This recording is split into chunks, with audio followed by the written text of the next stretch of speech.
everybody, what's up? We've got a chill day today. Truly was a chill day for me because I actually did not have that much work to do today. Woo! Hi everybody! Ivory got the cat treats today. You were so fast. You did beat Nevik to it today. Hi Nevik! Hi Dino! Hi Pat! Thank you for the 46-month resub. Can you believe 46 months every single month without stopping for the last 46 months? And thank you! Third place in Gamma Bracket last weekend. It was super awesome. Really exciting. Playing in low ink is always tough, just because of scheduling, so hopefully we can do another low ink soon. Our previous low ink was January, and this low ink was me and Emmy, plus Nina and Matu subbing in. Yeah, the whole weekend is tough. So hi Mercy! Mercy works on weekends, as does Jay. And then sometimes Sherbert, Emmy, and I just, have lives and we plan things for the weekends with our friends and family and loved ones. So it's really hard to make low ink work. Even though I love starting tournaments at 1 p.m. Oh my god, I love it so much more than 8 p.m. I'm so much more locked in at 1 p.m. At 8 p.m., my meds are like gone for the day. Or at the very least at the tail end where I don't actually feel like they're doing a whole lot. So I definitely prefer starting at 1 p.m. Which obviously does not happen on weekdays because work. Otherwise I would play in European tournaments, but I'm working then. So 1 p.m.'s the best, my favorite time. It's also why LANs are great. Except, one time I had to play at 10 a.m. at a LAN once. That was less fun. We still survived. Yeah, me and my boys, they've been very good. Do y'all want to see them get some treats? Oh yeah, thank y'all so much for the hype train. Starry!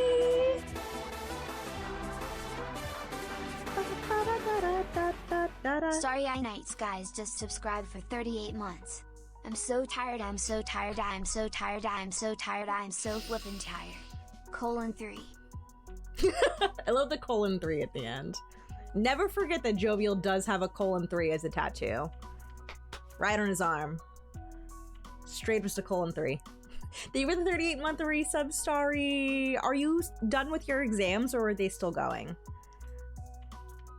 Are you from a gaming company? I mean, I get weekends off now too. Because I'm my own boss and I try very hard not to work on weekends.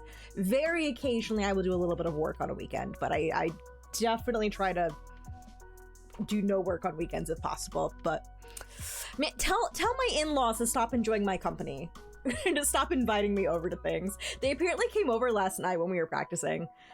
I had no idea. They probably heard me like shouting comms. I have not asked them yet. Like they came to see Scooter while I was streaming. Jovial was home, so Jovial let them in, and they hung out and gave Scooter many scritches while I was in here. I ended stream and Jovial was like, "Oh yeah, my parents came over. They said hi," and I was like, "Oh, they were here." I had no idea. Oh, but yeah, for anybody who wants to participate in a hype train, no pressure. If you want a free emote, we do have to get, well, it's not free, but if you like a permanent emote, we have about 3 minutes to clear at least the first level, which we are, I would say, we're over halfway through it. We're 62%. Not quite 2/3. The smallest amount is a 100-bit cheer. So if you have 100 bits and you want to throw them my way, I always appreciate it. You don't have to. Otherwise, any resub, if you have a resub to share, that counts. If you want to do a new sub, if you have like a prime sub that you haven't used yet, and you would like to use it on me and have Jeff Bezos give me like $2.50, that'd be pretty cool. He doesn't need it. And can you imagine just like Jeff Bezos himself just like coming over and giving me $2.50? Would not be worth his time. Or yeah, resub, new sub, gifted sub, all those things. Go Starry! Good luck with your last one tomorrow. You can do it. Starry, what the frick? What the frick? damn it.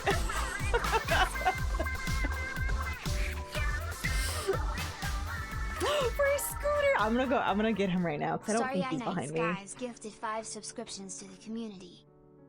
He is. Of course he is. That's his spot. That's his spot when I'm streaming. Thank you so much for the 5 gifted subs, Starry. So if anybody wants to get in on the hype train, you will... We're on level 3 now, so you will definitely get an emote that you have on Twitch forever. The smallest amount is 100-bit cheer, or you can gift a sub, free sub, new sub, all those things. Thank you for the 100 bits, Nevik, I appreciate it. We all lost the game. We are all, blame Mercy, I know, we are always losing the game here. Every freaking time.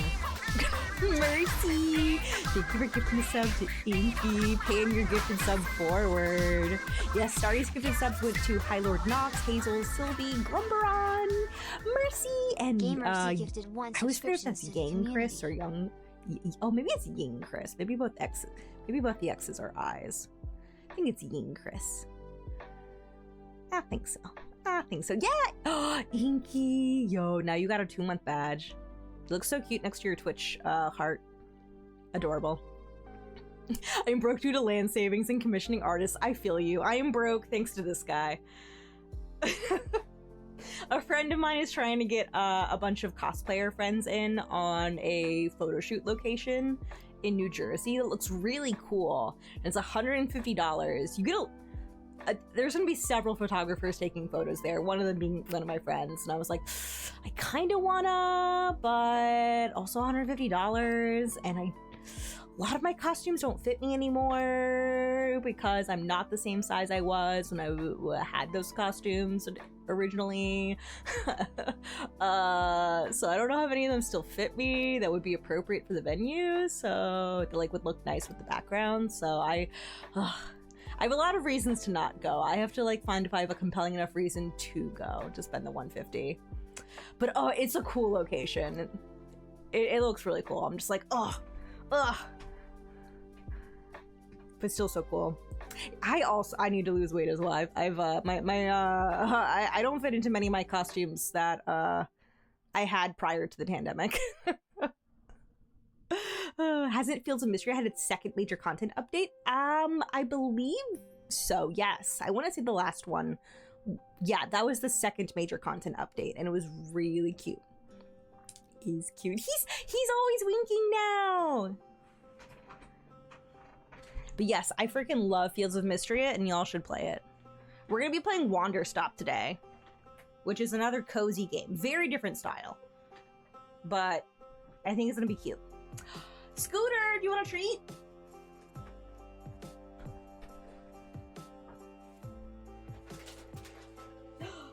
Hi. Buddy, do you want to come up here? He's so sleepy.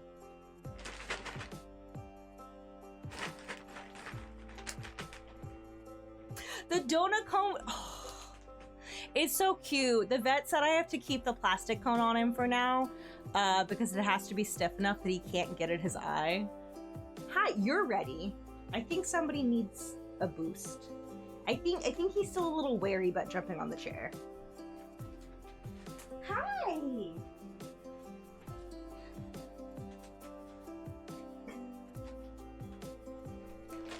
It's okay, it's okay. Hi! Yeah, now you know what's up. Hi, cuties! Yeah, you get Dylan out of the way. Yeah.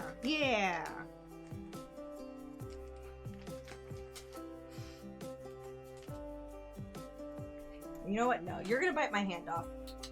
Dylan.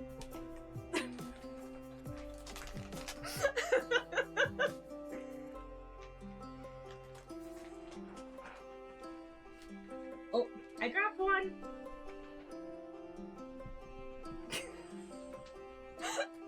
All right, one more, Scooter. One more.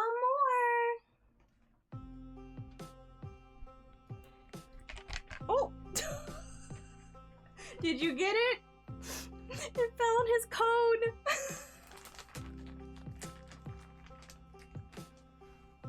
That's my buddy! Alright, buddies. What emote did we get?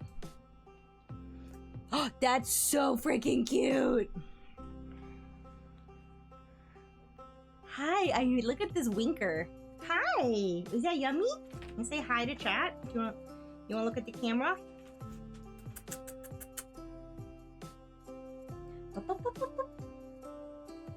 That's my winker! I don't know what you got, sorry! Alright, I don't think Coco's coming up here. Does he not know? Coco! Coco!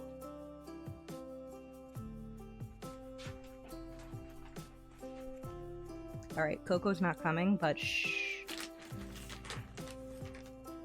Hi. One more for Scooter. Hi, one more for Scooter. He's spoiling the Scooter. Hi. You see it? There we go. Yeah, that's a buddy. That's a buddy. He does not like the cone. I'm sorry, you gotta wear the cone for a little bit longer. There he is! Coco, you gotta come say hi to Mercy, your #1 fan. Where are you going? Yeah? Who would you? You gonna say hi? Do you wanna say hi?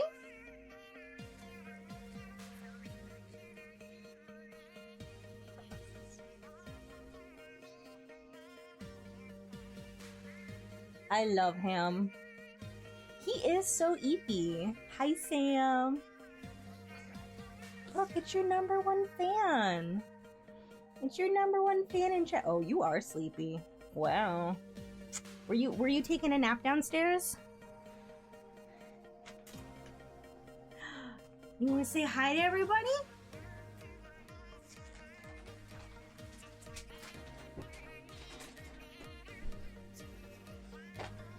Yeah, that's it. We're gonna play a video game. We're gonna play a video game now. Are you getting stuck? I'm sorry. I'm sorry. Alright, I'm gonna... Oh, no. He's getting so comfy. Oh, no. Oh, no. I don't have the heart to move him right now. Ah, no. That is a parked scooter. Oh my gosh.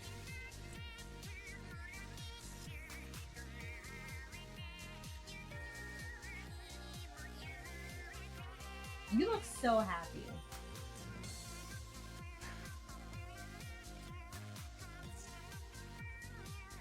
Hi, Rozzy. Hello. Yeah, I was about to just hop on to Wanderstop for the first time, but this guy. Oh, but this guy. Oh my gosh. Oh, he's so cute. Go get another chair. But this chair is the comfiest chair I have. I love you. I love you. If I give you one more treat, can I have my chair back? He's purring.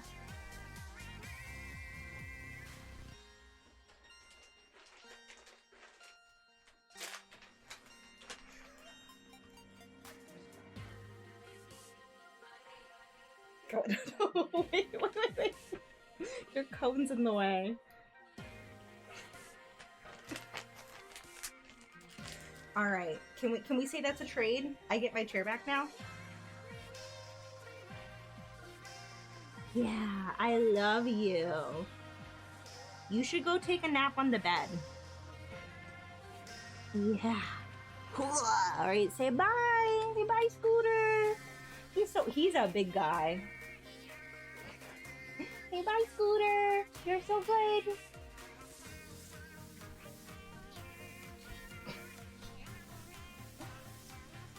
What a guy.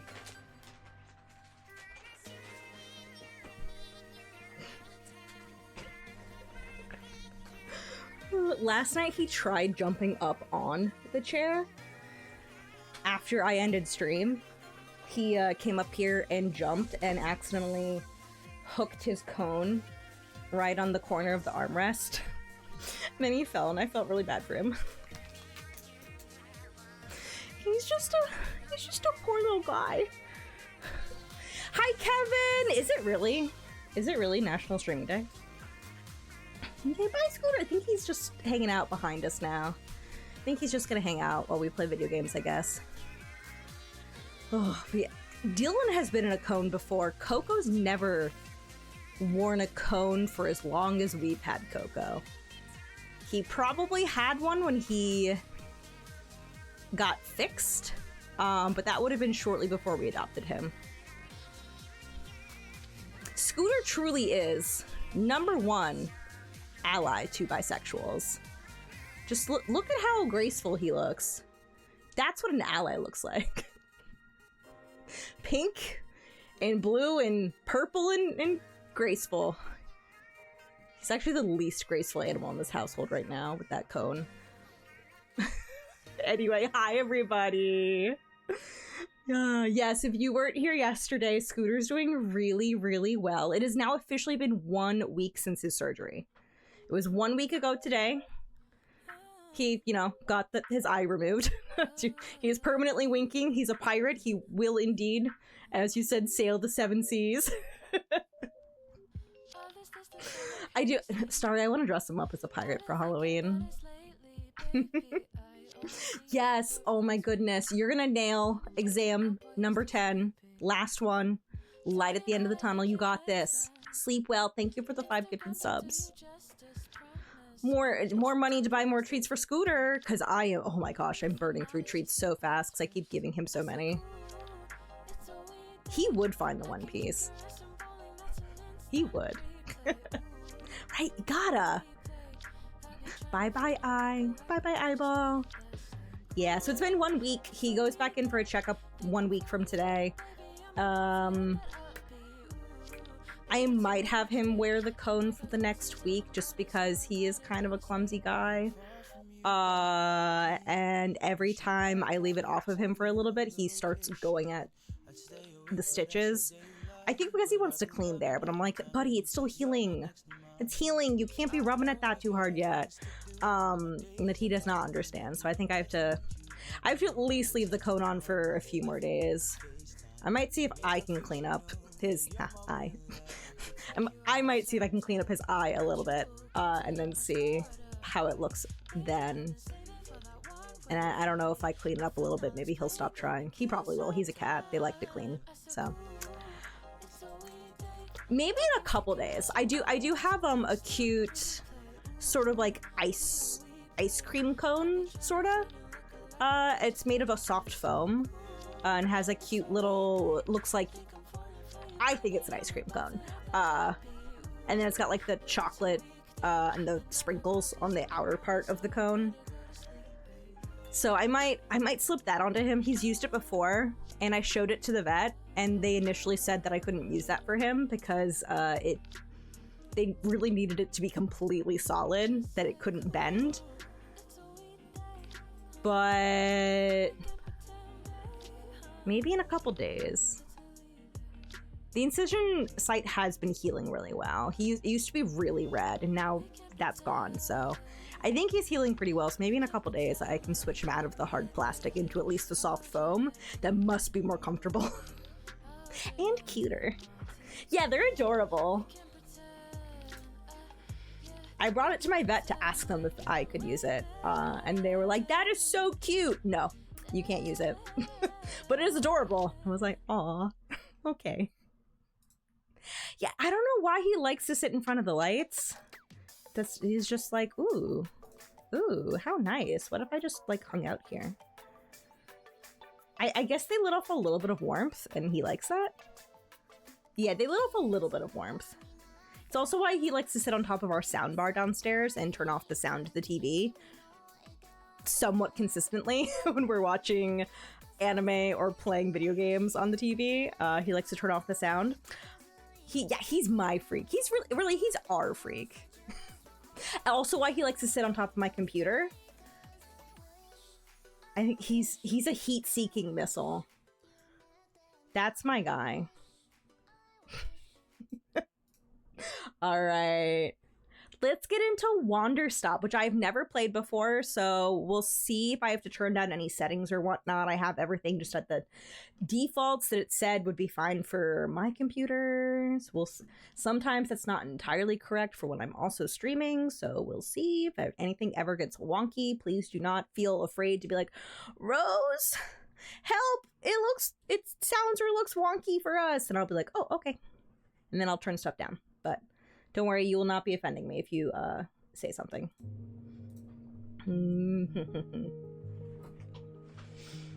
Oh yeah, your cat just said, I know. Cats love warmth. They love it when I'm sick. Luna will follow paths of sun. Oh, also, y'all have been redeeming hydrates and I haven't done any of them yet. Hold on. Luna will follow paths of sunlight around a single room all day. Aww. Yeah, when we get like sun coming through our bedroom and you just like it moves throughout the day, I'll watch usually Coco and Scooter just move throughout the room following the sun over the course of the day.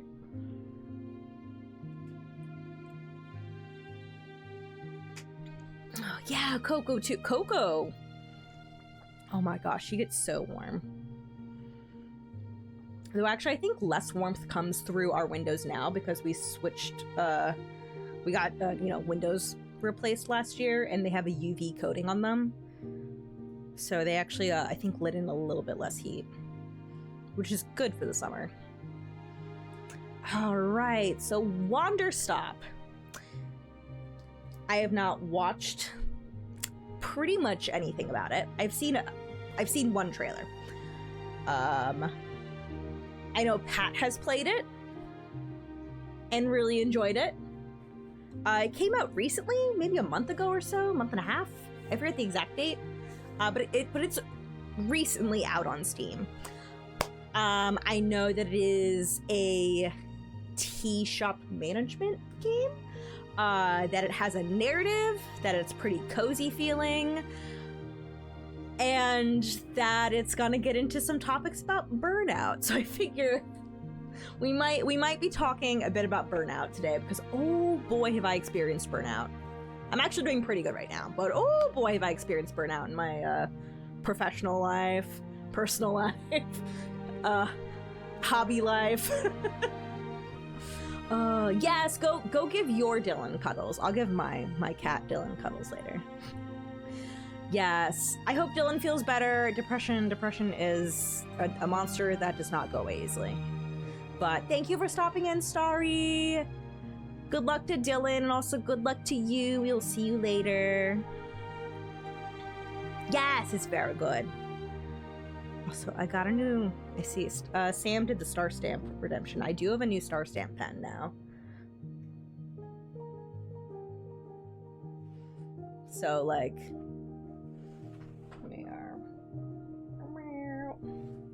Look. Doesn't look like a smudged bug bite anymore. So, excellent. Whew, alright, so I'm gonna be playing with controller because that's what I saw online people recommended. Yeah, Mercy gifted a sub and Starry gifted 5 subs. And we also had some resubs. So we'll do a new game.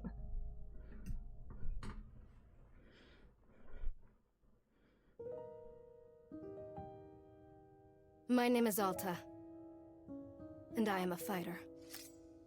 Alta's cool. When you're in a fight with someone, only one thing matters. Control.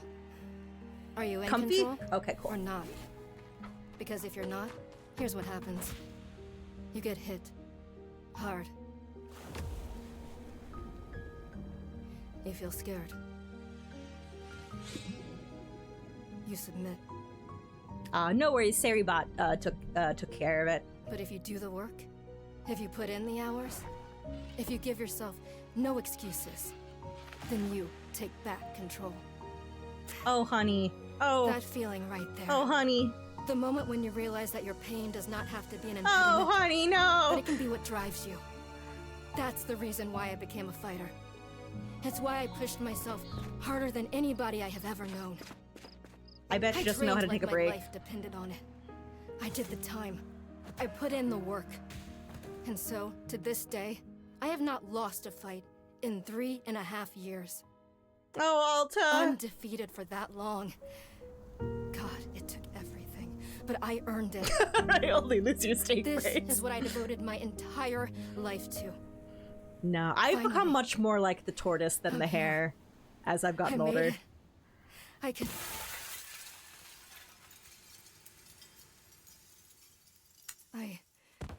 I lost? Oh. How?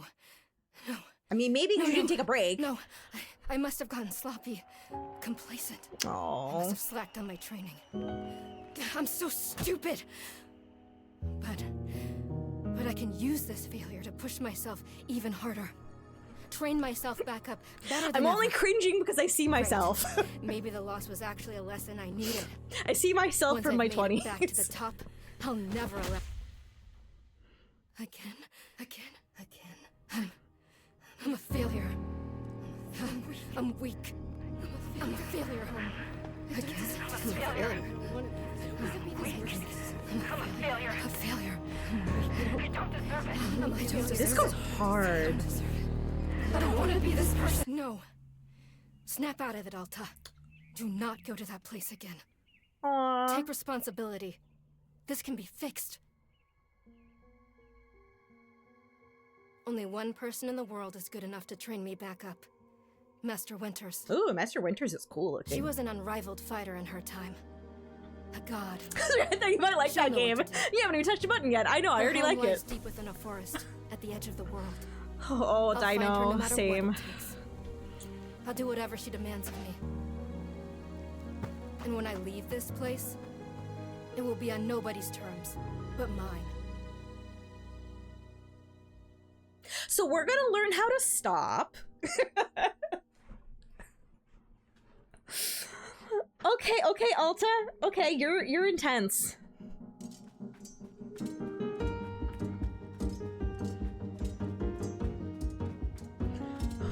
It's refreshing to have something to chase again. I'm sorry that I'm not gonna sound nearly as cool as that voice actor. That voice actor killed it. What kind of training will Master Winters put me through? I'm sure it'll be brutal. Good. I hope it's brutal. Just have to... Ugh. Okay, we're gonna rest, but I know Alta would like to keep moving.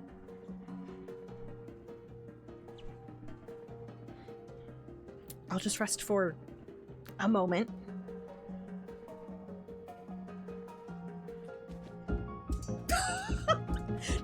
No, I can't stop now. What are you doing, Alta?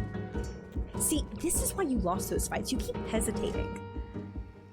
I was lazy. I let myself get complacent. I have to ensure it never happens again. That's all that matters.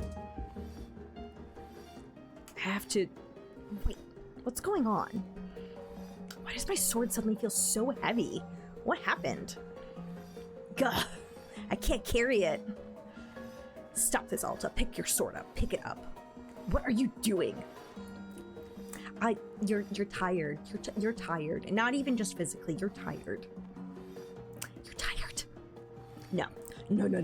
This is impossible. I've carried this sword with me every single day for more than 7 years. It's a part of my own body at this point. What's going on? What's wrong with me? Do I leave the sword here? Can I do that? Is that okay? I don't know if I have any other choice. I'll never find Master Winters at the pace I'm going. I'll just leave it here for now. Then as soon as I find her, we'll come get the sword and resume the training. I'll be right back. We won't be right back. Okay, there we go. It feels good to move quickly. You know, if I could keep at this pace, I could... Ugh, hang on. We're resting. just for a second, just a moment, and then back to it. I'm gathering my energy. I'll summon everything I have and push until I find Master Winters. Just gathering my energy, then right back to it.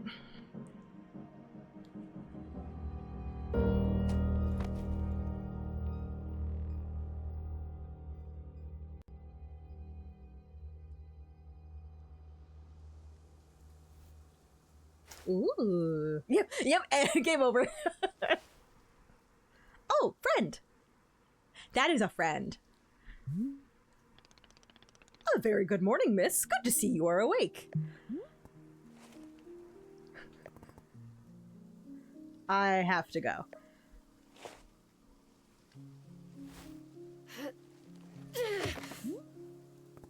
Ugh. My goodness, you are not feeling well? I can't stay here. I need to leave. Oh, I see. How delightful.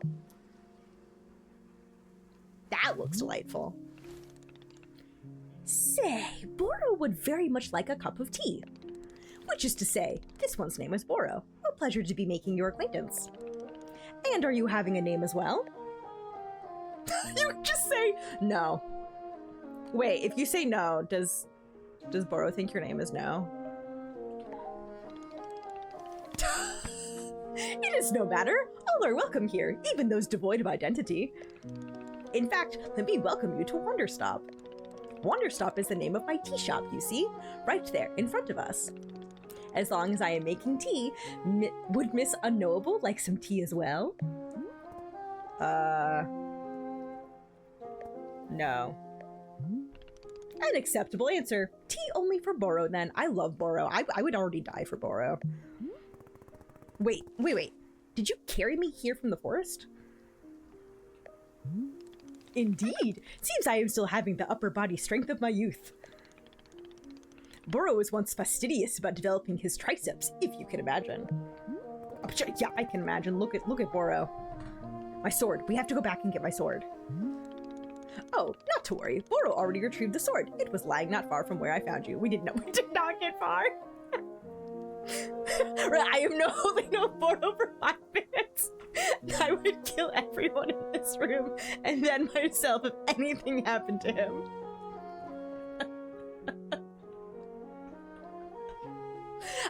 Also would be much more, I guess, that character from Brooklyn 999. Is that what it's called? I confess I've not actually watched the show. I've only seen the memes.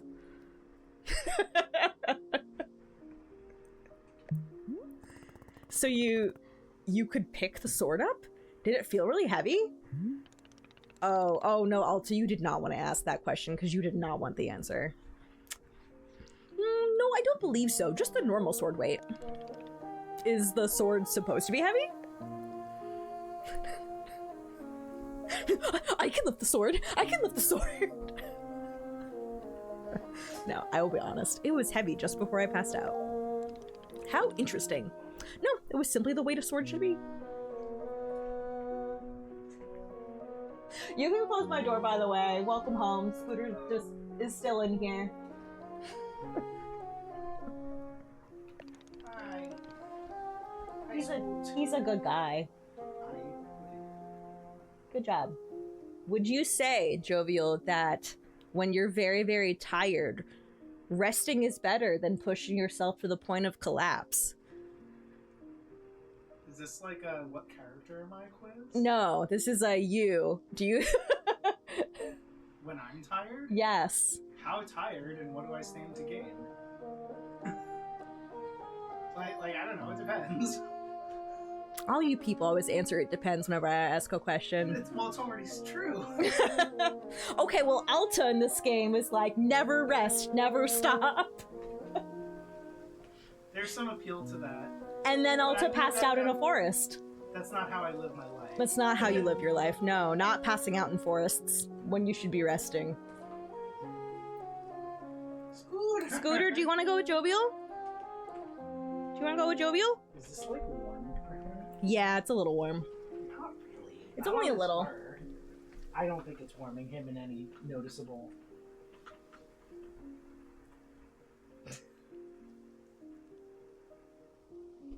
Well, he can hang out here if he's just gonna be sitting there. You just guys sit You there. can close the door if you want. Okay.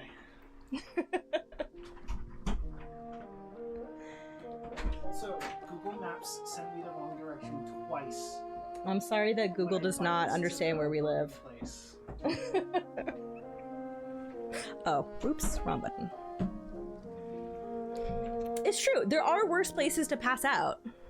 It's true.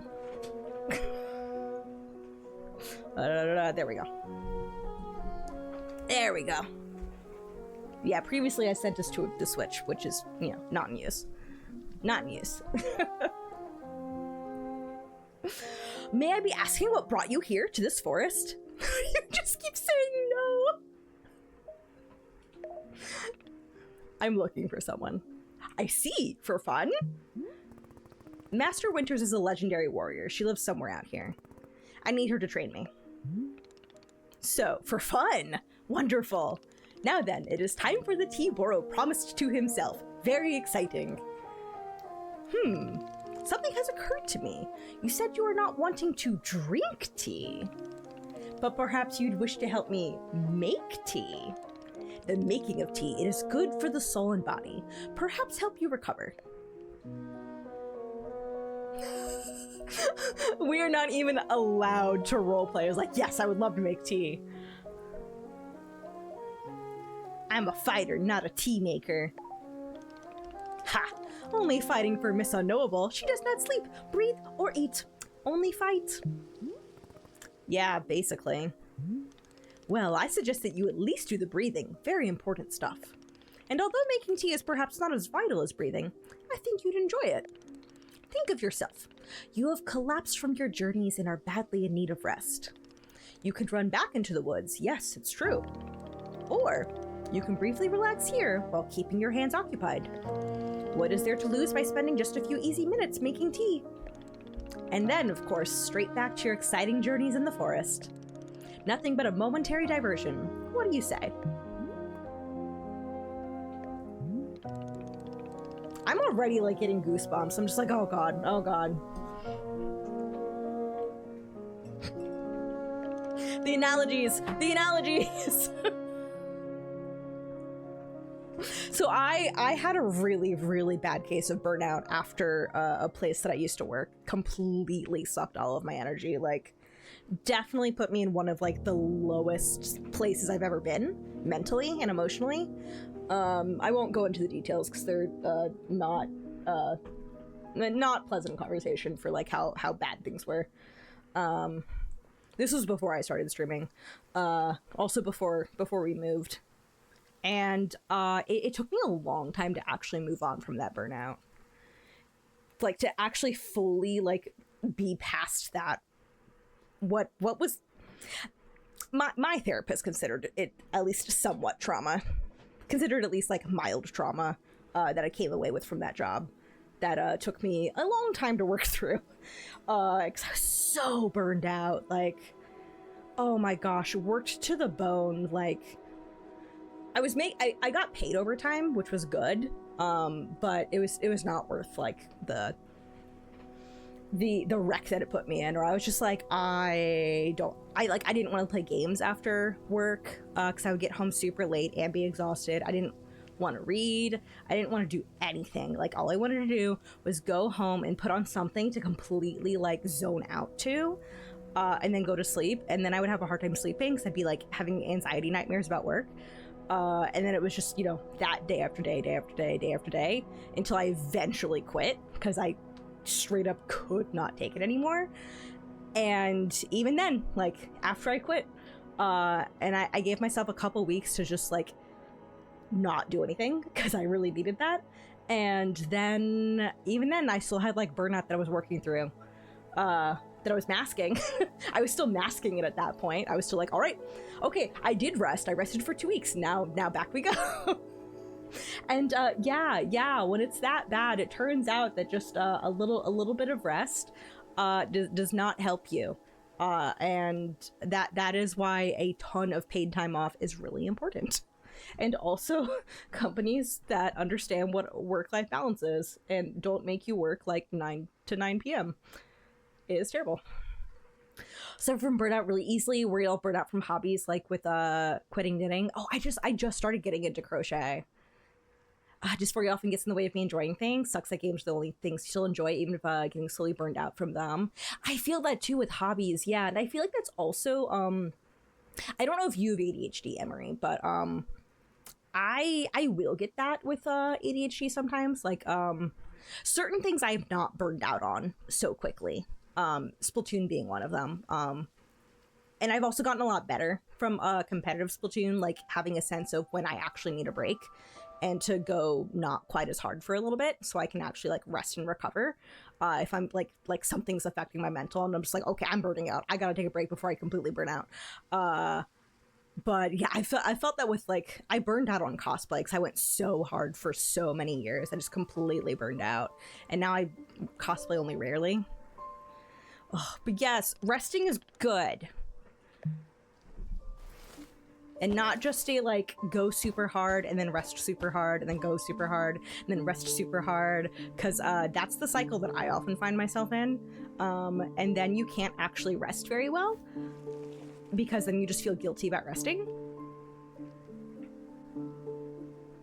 And I know like this is a problem in a lot of cultures, but I think it is the degree that it is a problem in the US like is phenomenal to me.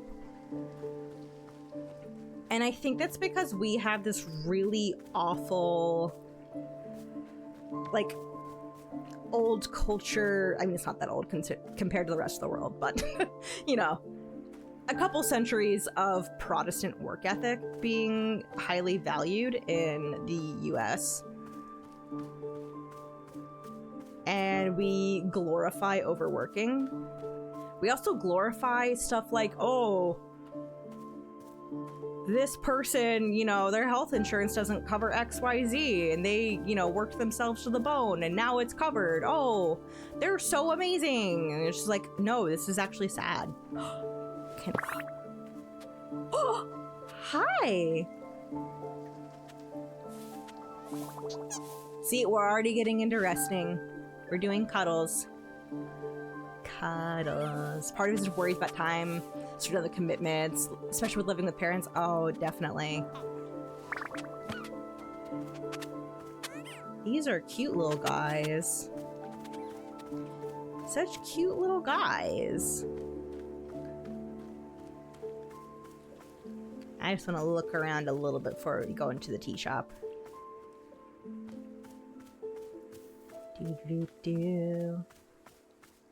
Capitalism becomes efficient at pressuring people into killing themselves through work, but thankfully capitalism is perfect, so it can't have adverse effects, right? Yeah, exactly. Ooh. Open a pocket. It's the D-pad. Retrieve an item, scroll through using R. Okay. I got some seeds. You need time off, worried, but you'll waste the time off. Yeah. I mean, like, I feel like also in the US, we just genuinely don't get enough paid time off. At that job, I got 10 days paid time off per year that accrued over the course of the year.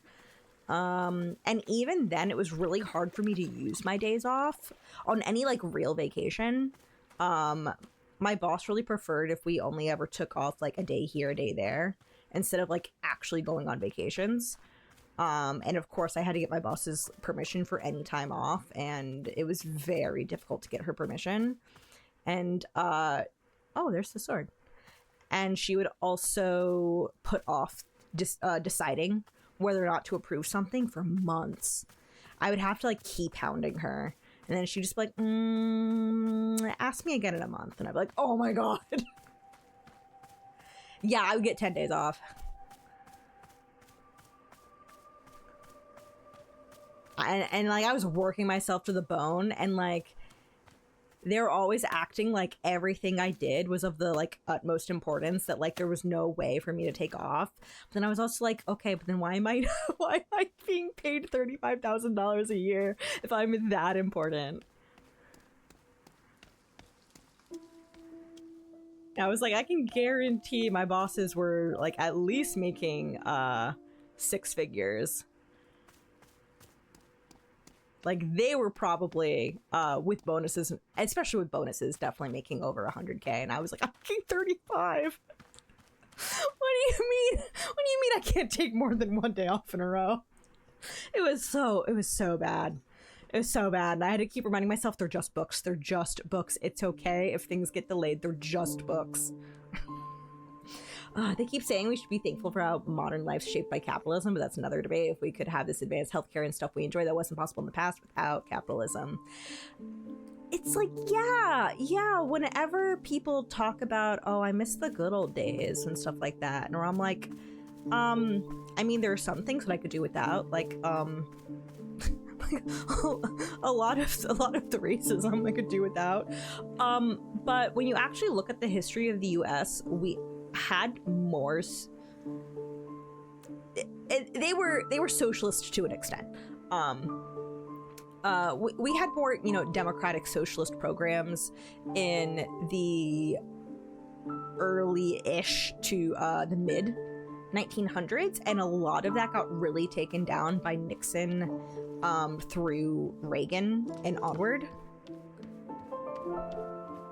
You know, not to say that the Democrats haven't also like set us up for failure, but a lot of programs that were actually helping people on the day-to-day were dismantled by the Republican Party in the US because they are beholden to capitalism and they're big donors.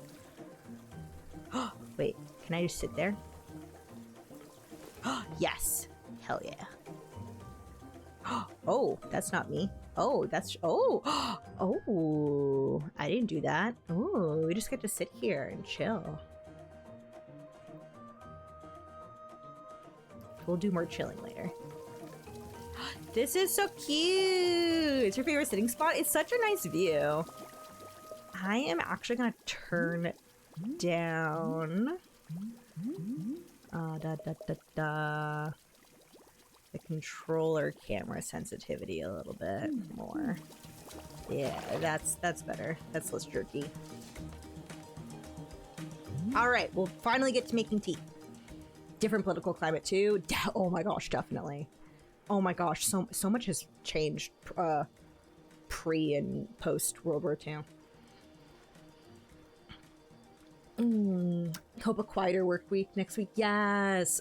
Survive your busy days and absolutely make time to rest. Thanks for the lurkin, Pat. I love tea. Hello, miss. You've decided to join me. I'll do this with you only until I'm well enough to travel. Very good. I am understanding completely. Now then, we must be showing you the steps to make tea. If we are going to do this properly, we must harvest our own ingredients. No cutting corners at Wanderstop. Please, won't you come with me? I will show you to the maintenance room to gather our tools. Right trigger to highlight the current location of other characters and key items in the clearing. Oh. That's nice. I appreciate that. Oh, I see. Those are the key items. I see. Welcome to the maintenance room. Here you will find all sorts of useful tools for running a tea shop. He knows. He's like, Alta's gonna stay and run a tea shop with me. For instance, the tools that we must use to dry the tea leaves. Do you see the basket that is right there? Go ahead and pick it up. With the basket in hand, you can gather up tea leaves that have grown outside. Those look like bushes. Just scoop them right into the basket, no trimming required. Oh man, I wish that was like real life. Remember, you'll need an entirely full basket before the tea drying process can begin. Once your basket is full, return here and place the leaves into one of these bowls. The leaves will begin naturally drying themselves, just like that. If you have used up all of the tea bushes that are in front of our shop, you can always find more in the clearing. They regrow in plentiful numbers along the outer edge of the clearing. No need to worry about running out. All sounds good. Why don't you get some tea leaves drying then? Then please come speak with me. Okay, collect. Oh man.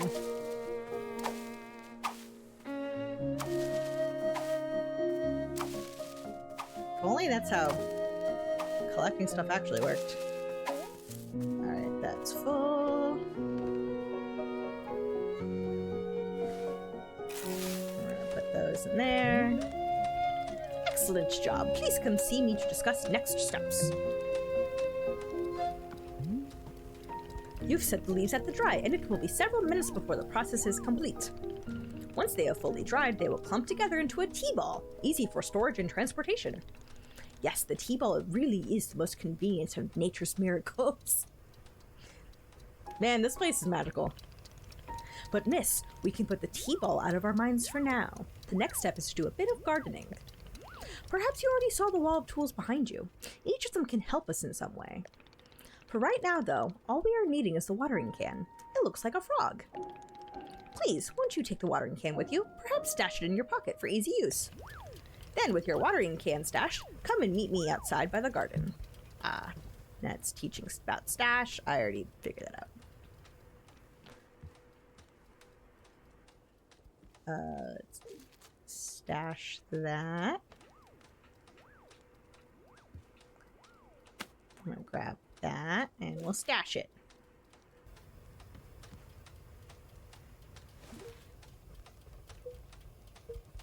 Oh, that's my seeds pocket. Oh, the direction, the D-pad goes to different things. Left is seeds, up is tools, down is miscellaneous, right is brewing. Cool.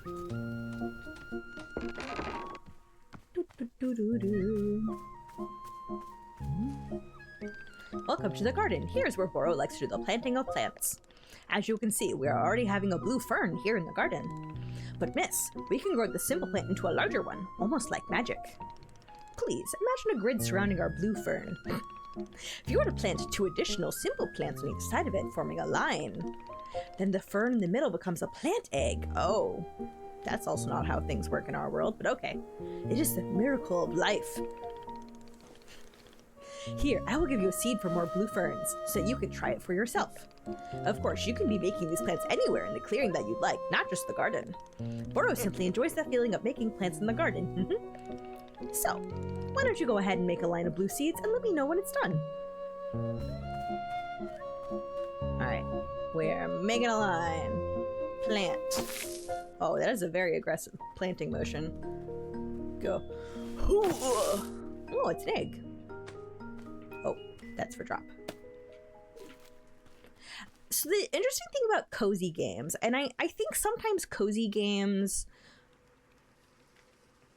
some of them do feel like they're trying to be apolitical to me. Which I mean, if any of you ever spent any real time here, you can tell that I am not apolitical. I certainly have a lot of thoughts about politics impacting our daily lives that I wish more people would understand the impact of, you know, politics on their life. Even if they choose not to vote, which I disagree with, but, you know, I'm like, you should vote because this is going to happen with or without you, so it might as well happen with you. But also, there are a lot of cozy games that I feel like are very understanding of this political reality that we all live in. And I actually like the, many tasks you go through, like in Stardew Valley, Fields of Mystria. There are parts of those games that make me feel like, okay, I am just enjoying my life and taking it day by day. And I'm enjoying the community. And that to me feels pretty revolutionary. And I would like more stuff like that in everyday life and whatnot. But that's just how I feel. Oh, but that is gonna lead me into some ads are gonna hop in, so I'm gonna go take a quick 3-minute break to go get some more water. Make sure that y'all also stay hydrated. I will be back in a couple minutes. You know what? I will leave the music playing from this game, and you can, I don't know, listen to Boro sniffle or snort or whatever he's doing occasionally. But I'll be back in a few minutes.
And we're back. Thank you all for your patience. Ads are all done. We can get back to it. Boro has just been very nicely and patiently staring for the last 3 minutes. Also finally learned how to take a break for me to go use the bathroom. I finished making the plant egg. Fantastic! The next step is to be watering it. Remember the watering can you stashed earlier? Now is the time to be retrieving it. Please take the watering can to any of the spigots connected to water. We have several around. Fill the watering can with water, then pour it onto your new egg. Once you've done this, please do come speak with me again. Alright, so up, take that out.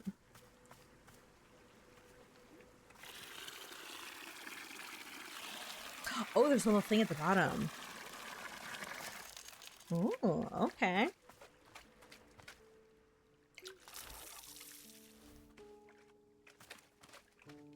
Oh, I see. That's where we water it. Oh. Wait, do we keep watering it? I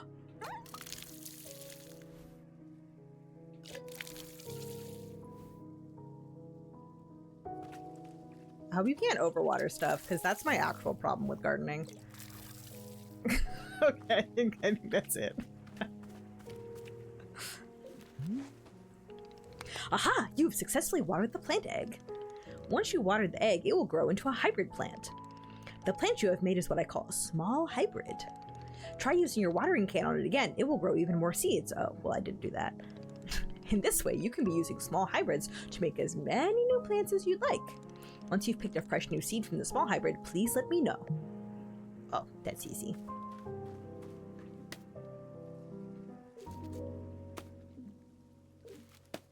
I will take all 3 of them.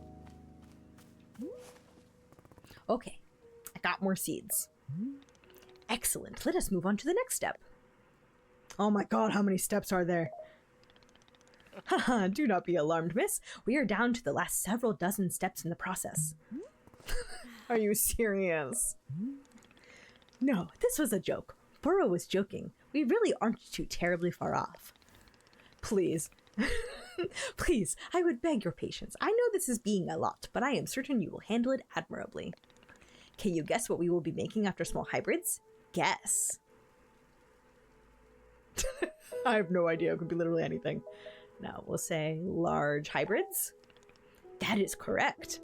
Just as small hybrids produce seeds, large hybrids will give us fruits. Remember how you used a line pattern to be making a small hybrid? Well, to make a large hybrid, we instead use this triangular pattern. Oh, that's like, I don't know. My brain immediately went to a splat bomb. You know, like it's got like the little bits that stick out on like the outward corners.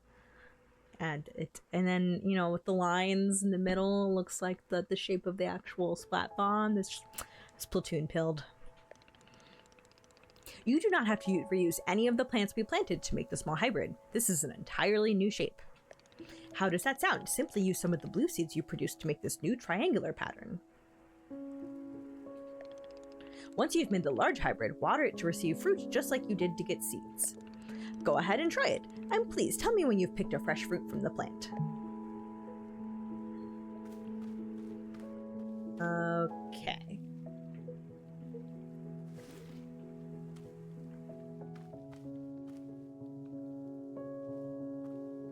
Okay, so we put 1 there. Yeah, can I put them this close together? I have like 1 there. Can it be also next to that one? And be fine? Oh! Oh, good. It went where I wanted it to. Whoa!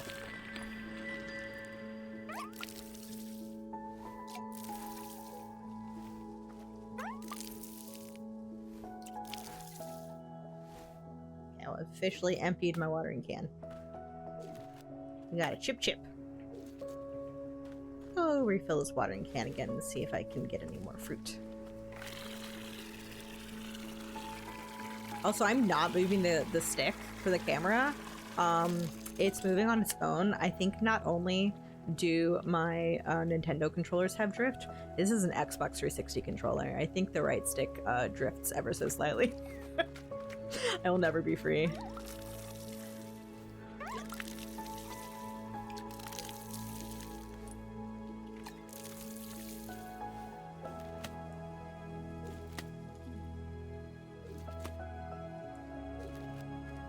Neat. I did it. I made fruit. Wonderful. Miss, you have excelled at gardening. Truly you have. The fruit you've made is called a chip, and we will be using it in our tea momentarily. I will tell you though, if you wish, there are many more hybrids to discover. We have a variety of large hybrids and small hybrids that can be made using these patterns. Here, I will be giving you a field guide that shows you more. Oh, thank goodness. I was like, I really hope I don't have to memorize this because I will not remember things. Within the pages of this field guide, you will see prompts for how to make the other hybrids. You can also learn more about the fruits each large hybrid produces.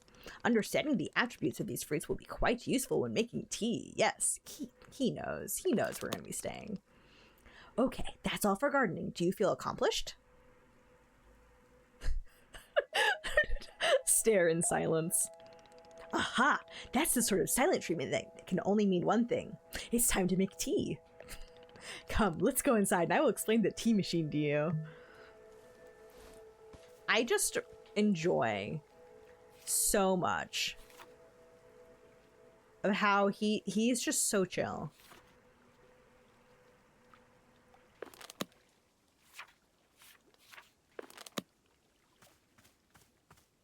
He just enjoys. He enjoys life. Alta is a grumpy sourpuss, and Boro is just, you know, a happy guy. Here we are back inside the shop. What a whirlwind adventure you and I have been on. Why is this so complicated? I thought tea was simple. Goodness no, tea making will crush the mind, it will. If this is all too much information, then perhaps we should take a small break, just to let our minds relax a bit. Boro knows this has got to be driving Alta insane, and I love this. Oh, Boro could tell a joke. Sure, tell me this joke. Okay, here's the joke. A librarian and a farmer are eating dinner in a fancy restaurant. Suddenly, one of them notices a sign that says, "No librarians or farmers allowed." They both become quite scared that they're going to be kicked out of the restaurant. When suddenly, the farmer removes his mask and reveals he's actually an astronaut. Or maybe... Actually, hang on, what if they're eating dinner in space and the sign says no astronauts? Okay, yes, that is much funnier. Are you improvising this joke? Yes. Why? Well, Boro is attempting a more organic feeling for the joke. That way, the humor is feeling light and fresh. Wouldn't you agree? Fine, but this better make me laugh. Yes, of course. Okay, where were we? The librarian and the farmer are eating dinner in a restaurant in space, and a sign says no astronauts allowed. This means there is no concern of them being kicked out of the restaurant until both of them remove their masks. They are both astronauts. Oh no, this is a tragedy. Surely they are going to be kicked out of the space restaurant. But then, let's see. But then the sign removes its mask too. It isn't a sign after all. It's the dessert menu. They both order dessert. One asks for custard and the other asks for a banana split. Then after dessert, they leave the restaurant and go to a movie theater. Is this joke going somewhere? Miss, this is all part of the process. Humor cannot be rushed. Yeah, but it has to get somewhere eventually. Do not worry, with Captain Boro in charge, this joke boat will be steered safely into the harbor of laughs. I love him. Okay, so after dinner, they go to the movie theater and they look at what movies are playing. Many movies are showing. There are some comedies, some dramas, a couple of horror films, and... let's see. Oh, I've got it. Here's the punchline.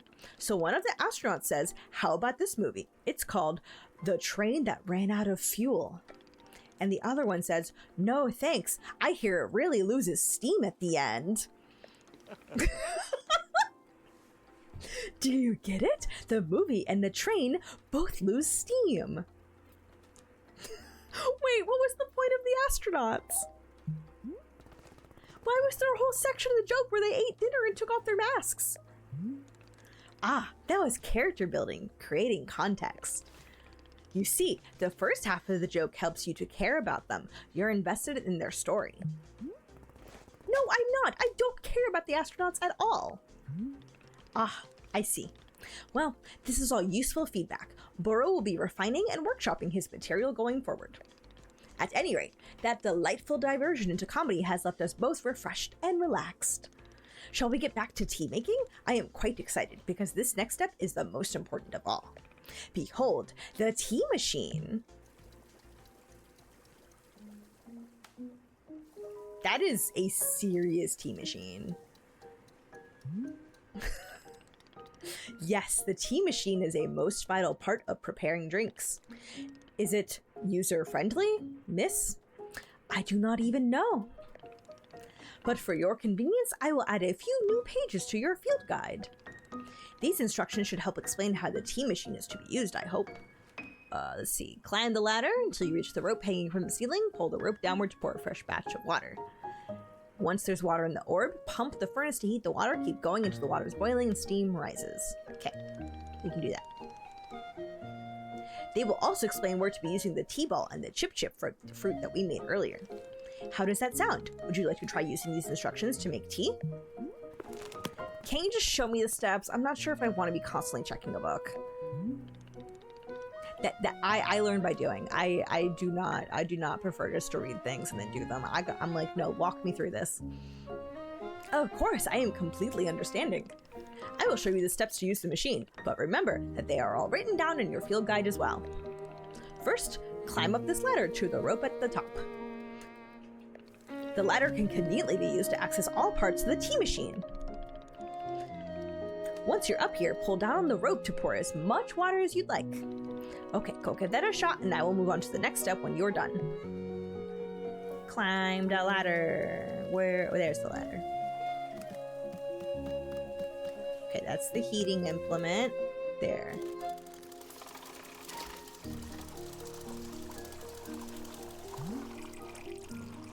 Next up is to heat the water. Simply climb down the ladder a bit to reach the bellows.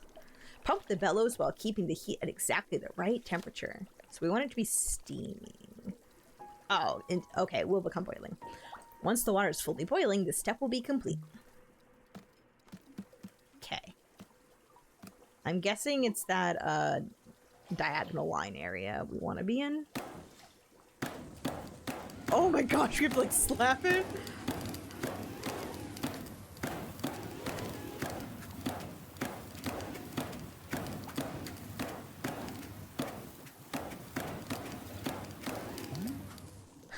Oh my gosh. That was not the most relaxing. Aha, now that is some steaming hot water. You are doing quite well so far, managing our complicated tea machine with ease. Tell me, are Boro's instructions helpful, or would you rather be figuring out the rest of the machine on your own? Yes. Talk me through it. Next, you will rotate the ladder to the right until you reach this valve. Kick the valve and it will transfer our boiling water over to the infuser.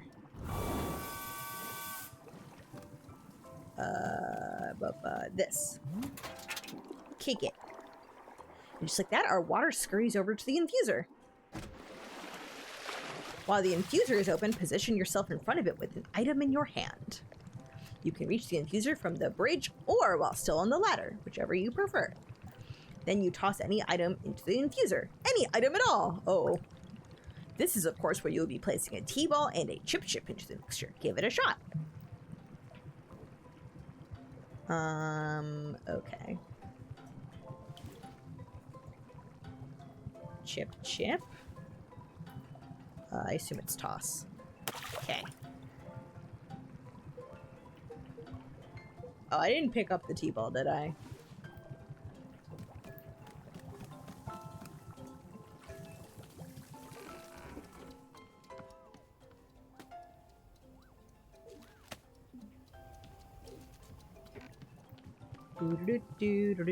Do.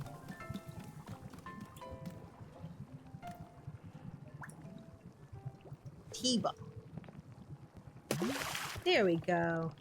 Well done. The water will only be changing color once you have added your tea ball. Okay, one more valve to kick, and then we will move on to our final step. Kick. The finished tea has been transferred to our final orb, the pyramid. The pyramid. The next step will be to get off the ladder, find an empty cup, and place it on the grate below. Then pull the rope you see here in order to pour the tea into the cup. And that's it. You will be having yourself one shiny new cup of chip tea. Congratulations. You can even pour multiple cups of tea from the same batch if you wish. Okay, so we need a cup. That's a cup. Oh, it has a cute little pink inside.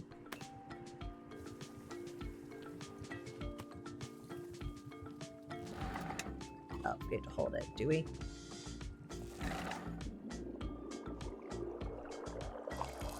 Can you overfill it? Oh, you can!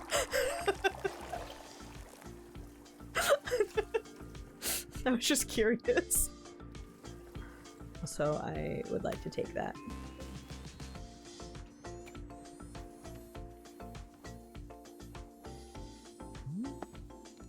Ah, is this the tea that you have made? Nope, gotcha! Y'all will be nice. Here it is. Ah, splendid. He happy. Delicious. It is everything that Boro was hoping for. Won't you join me at my favorite bench? I think it would be the perfect place to enjoy this tea. Fine. That is the spirit. All right. I'm ready. I'm ready for more resting. You want to rest? But yeah, I have really had to work on prioritizing rest. I have a tendency to sort of like run myself ragged. And I do this even with hobbies too. Like, I think I just also have gotten a little bit more resilient in terms of like my energy level, and I think ADHD meds have helped with that a lot. But I think the more important thing is learning how to rest effectively and to actually take a break so that you know, continue enjoying the things that you enjoy. Delightful. Nothing quite like a cup of tea and a lovely view, wouldn't you agree, Miss Unknowable? My name's Alta. Well, it is a pleasure to meet you, Miss Alta. Tell me, do you find the scenery as enchanting as I do? Is it a feast for your eyes? It is beautiful. I think it's beautiful. Alta will say, it's fine. Ha, I will take it. I must say, to hear a note of positivity from you is a beautiful thing, like a ray of sunshine. There are things I like. Oh, do tell, what is bringing you joy? I was gonna say, I was like, winning! Winning a tournament. That does feel good. That does feel good. I have won brackets of tournaments. I've never won the top bracket of a tournament before. But it does feel good. It does feel good to finish at the top. I'm not going to deny that. It feels really, really good, and it's a nice goal to have. But if you run yourself ragged and that's all you care about, and you are solely focused on the results and not about the process, ooh, that is a quick recipe for burnout. So I suspected. I would not have guessed that you knit on the weekends. I've knitted, but I don't like it. For me personally, there are few satisfactions in the world quite like running a tea shop. To make a warm drink and put it in the hands of a customer. Yum, what a feeling. If you ever put your mission on hold, I am always looking for help here at the shop. Wait, put my mission on hold? Why exactly would I do that? I simply mean that it is possible you decide to stop looking for this Master Winters. And if that were to happen, you would be welcome to stay here and... What are you talking about? You think I'm someone who would give up on this? It could happen. People are changing their course all the time. Perhaps you are not able to be finding her, or you are simply tired. It is normal to... Wait. No, stop right there. You've known me for 10 minutes, and you're talking about how you think I'd quit? I have devoted every day of my life to this, every single day for years and years. You have no idea the sacrifices I've made, the pain I've endured. You can't begin to imagine it. Do you understand that fighting is the one single thing I've spent my life on? I can't give it up. I am sorry, miss. I was not meaning to touch on such a nerve. It's not a nerve, it's me. You're talking about me. If I don't find Master Winters, then I can never be the person I want to be, ever again. But you think I should just give it up? Live in mediocrity for the rest of my life? Just serve tea and try not to spend every single day thinking about how I had everything and let it slip away? Do you want me to fail? Would it feel good to see the big, strong warrior have to fall and cry and beg for help? Miss, can I... What am I doing here? Why am I even having this conversation? Oh... So I love, we have a retelling of the classic myth of the sword in the stone as the sword on the stone that cannot be lifted by people who need to take a break, a real break, because they are burned out. Why can I not lift my own sword? It doesn't make sense. I need to get out of here. I need to get out of here right now.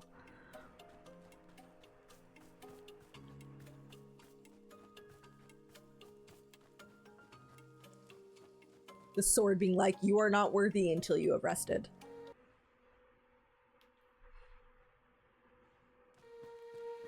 No. I can't give up on finding Master Winters.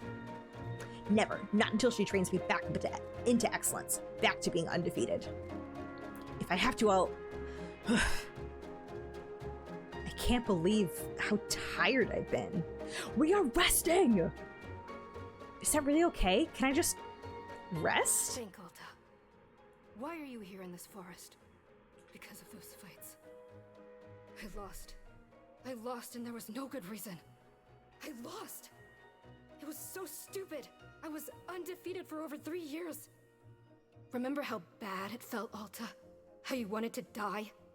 That's why you're here, in this forest. Alta. Hold on to that feeling. Hold on to that anger. Alta, you need a therapist. Alta, you need a therapist. Yes! This is the motivation I need. I need the fear and the anger. I need it to lose. I can use it to get better. I mean, like, okay, yes, losing is good. Everybody, like, I feel like should know what it feels like to lose, but girl, not like this. This is not a healthy coping strategy. This is not how we learn. Look at me, I'm back. How do you like this, huh, Boro? You think I'd quit because it got hard? Maybe once I'm back to normal, I'll find him just so I can show him how to pass out on the ground of the forest again. How strong.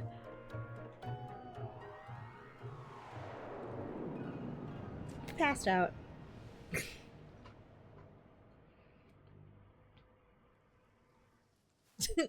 Well. Ah, there you are, coming around again. I must say, continuing to carry you here from the forest is reinvigorating Boro's triceps. How are you feeling? Any better?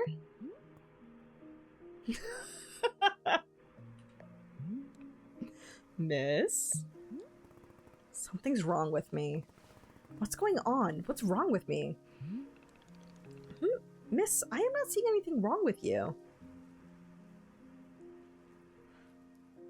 Oh, I collapsed out there multiple times. That's not like me. It's the first option. I lost 2 fights for no reason is the second option. I don't know. I'm just certain something is wrong with the last option. Do the first one. Yes. What a surprise that a person pushing themselves to the brink of exhaustion would collapse. Oh. It is a mystery. I am completely baffled. I've pushed myself to the brink of exhaustion every day for years, and this has never happened. Well, perhaps this is the result of pushing yourself to the brink of exhaustion every day for years. The days add up, miss. Saying nothing. Miss Alta, you are tired. Can you not see how tired you are? It is palpable. You radiate exhaustion. I am not a scientist doctor. I did not do the 14 years of scientist doctor school. But it is obvious that what you need is some time to rest. To take your attention off this task of yours and just let the mind wander. Oh, I remember somebody at the beginning of stream, I forget if this was Starry or somebody else mentioning about seeing Kiki's Delivery Service in theaters. And I will say that watching Kiki's Delivery Service, which is an old Studio Ghibli movie from 1989 about a girl named Kiki, who is like a 13-year-old witch. I think she's 13. She's young, and sets off and essentially gets into this setting's version of the gig economy, and she burns out, and the gig economy will do that to you. She burns out and starts hating the thing that she loved doing and made a career out of, and there is a point where she's just like, I don't know how to get my magic back. I don't know why I lost my magic. I don't know why I can't fly anymore. I don't know why I just can't do these things.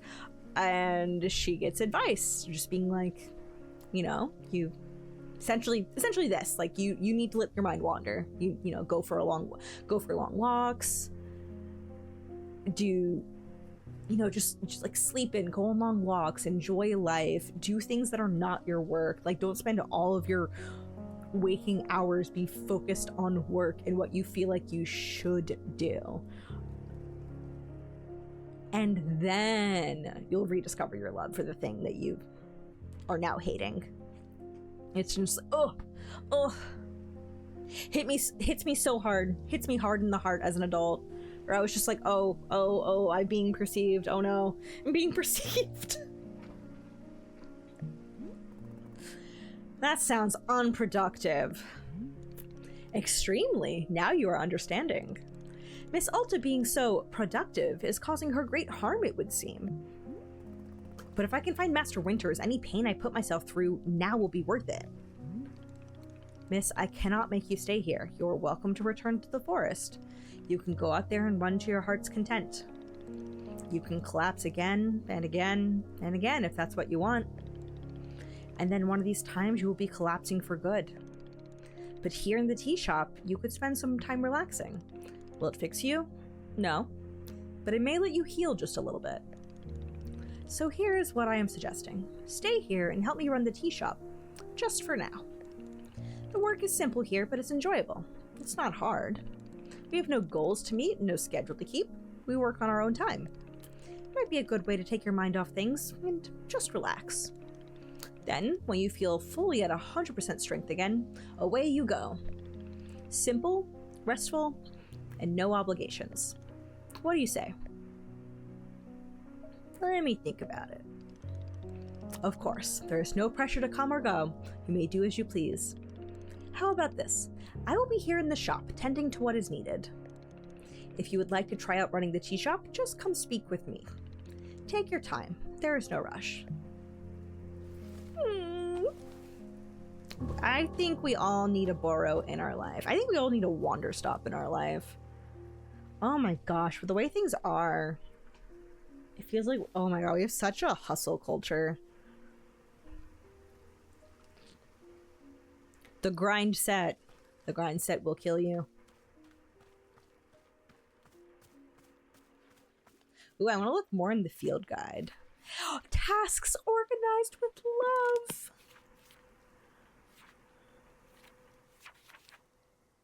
Okay, so that's for the tab. Okay. Pages. Okay. That's all the tea stuff that we learned.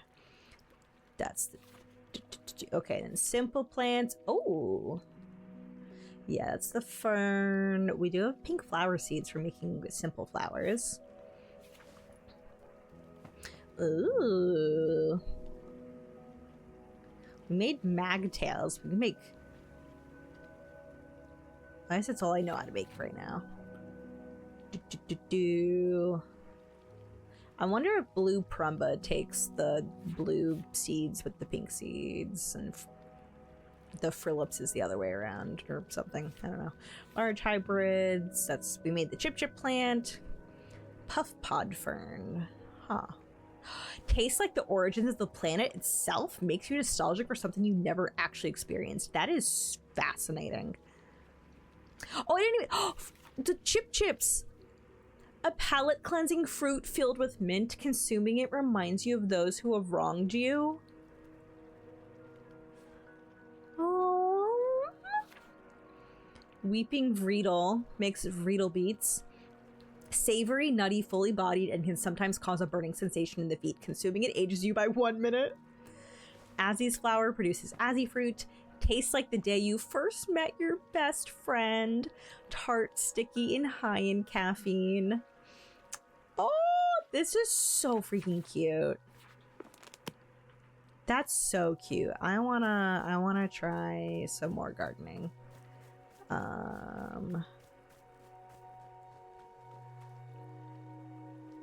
Okay, so let's make a simple flower.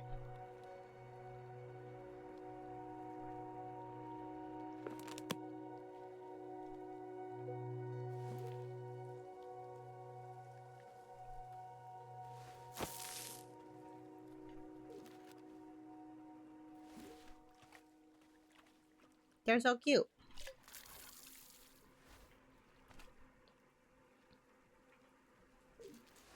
Now I'm assuming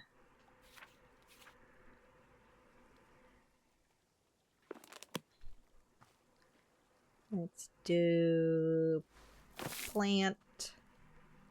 Let's do the line.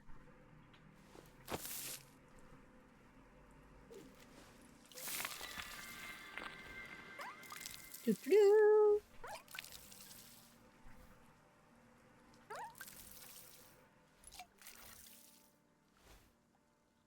Wrong button. There we go.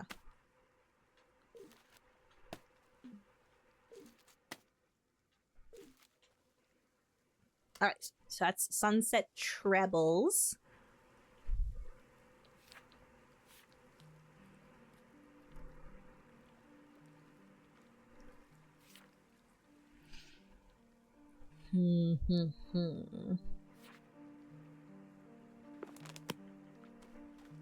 Experimenting.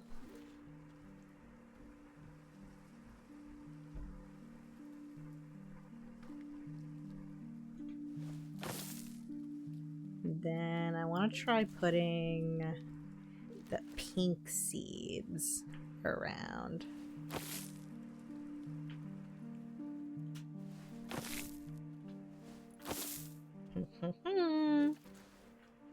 Oh. Gotta get more water.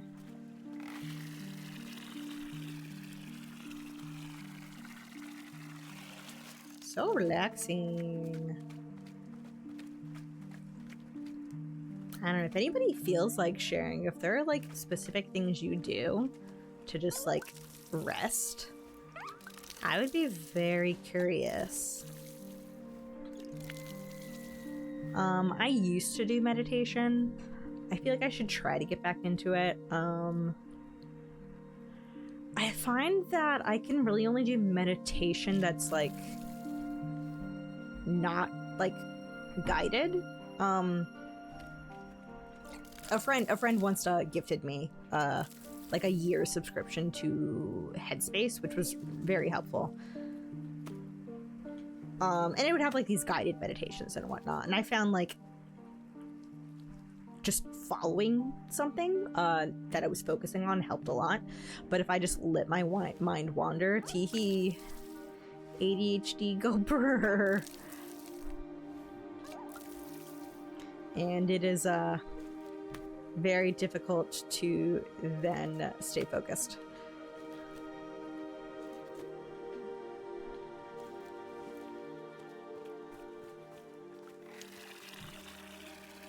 But there was one that I probably should get back into doing. I mean, it was almost like I would stretch. Like, I would just lie down in bed and then just starting from my feet and like going up to like my head, just sort of like tense muscles and let them go and breathe. And that was kind of the extent of meditation for me. And it was good. It was helpful. I liked it.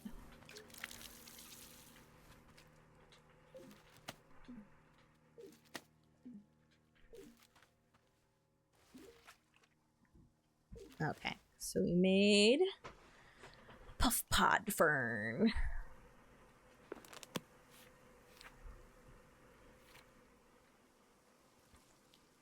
All right, so if we then do the pink in the middle and the blue around.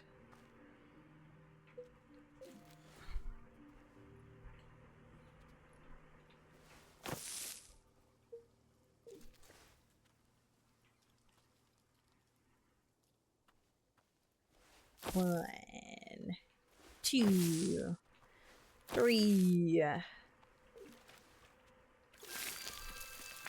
Oh, that was pretty. Oh, they look like, oh, the beets look like hearts. Aw. Aw. That's adorable.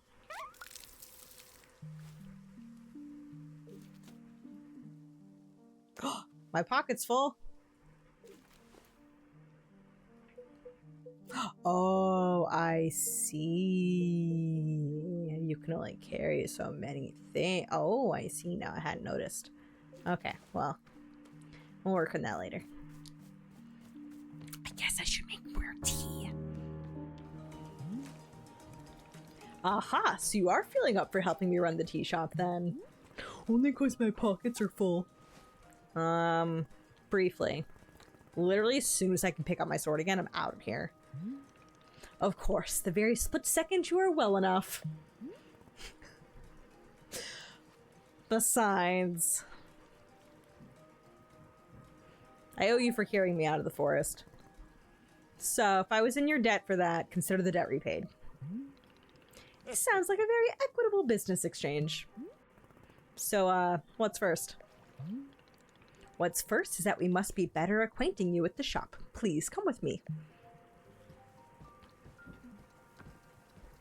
I guess I'm just gonna carry a... Let's carry one of the beats around. Carry a little heart around.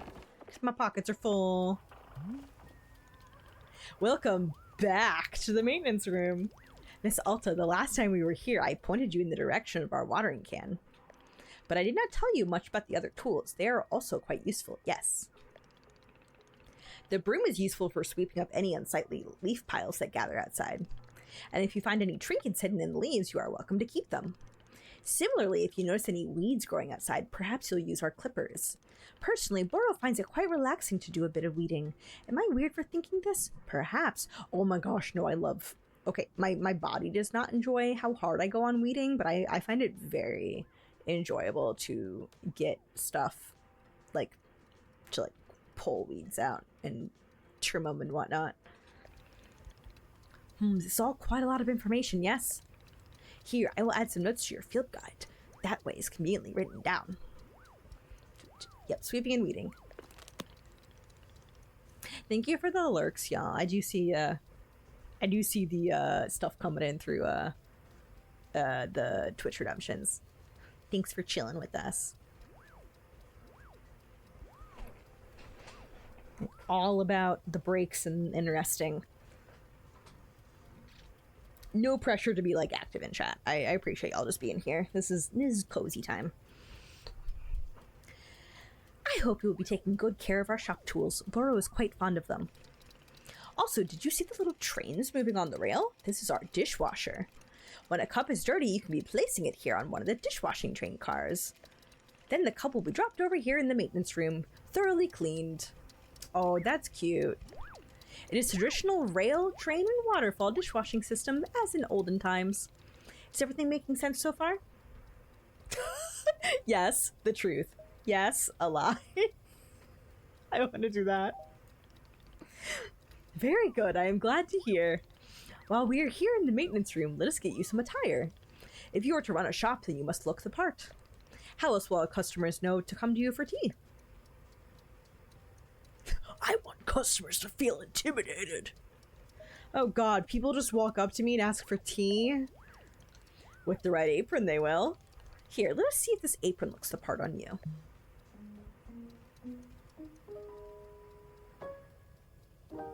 I love Alta's freckles. They're so cute. Wow, with this apron, you look like someone full of excitement to run a tea shop. That isn't in any way true, and you know it. Indeed, I did know it, but I was thinking aspirationally. Okay, there is one more thing we must do before opening the shop. This way. I think I've gotta drop this. I want to grab these for now.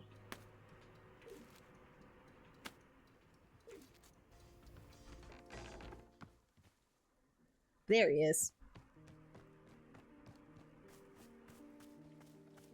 There's the sword. It is your lovely sword. Very beautiful specimen. The sword is still too heavy to lift, yes?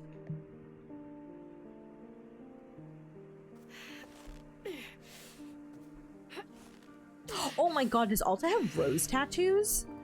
Oh, that's so cool. Yep, still heavy. Wonderful.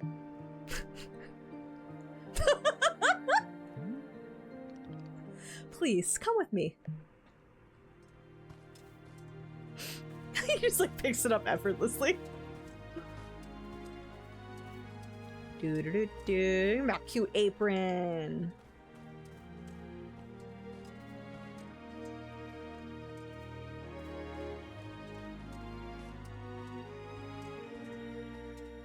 Oh, is he gonna put it somewhere pretty and nice?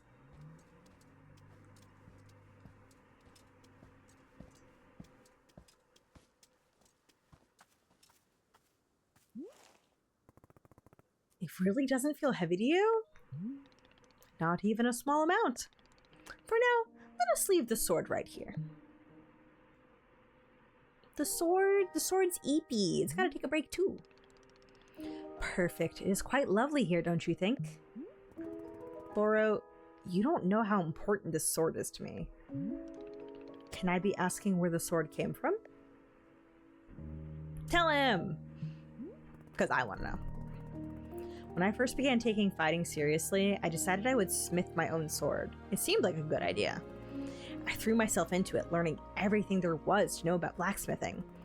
But soon I realized I could easily spend my entire life just learning to make swords. It was so complex.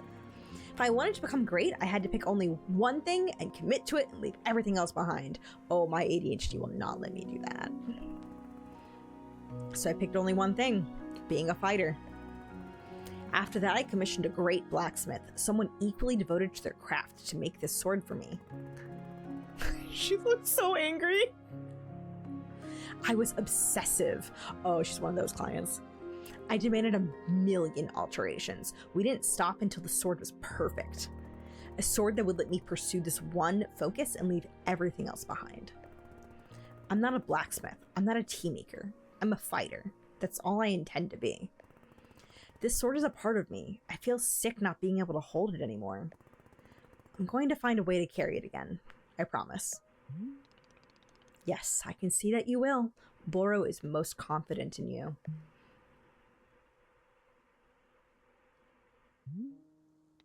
All right, I believe it's time for us to open the shop. Are you having other questions before we start? So how exactly am I supposed to run this tea shop? Well, I suppose making tea for customers is generally preferred. But other than that, you may be doing as you please. There are no specific rules. Simply take care of the shop in whatever way is feeling right to you. Customers may very well arrive soon, in case you wish to prepare any tea ingredients for them.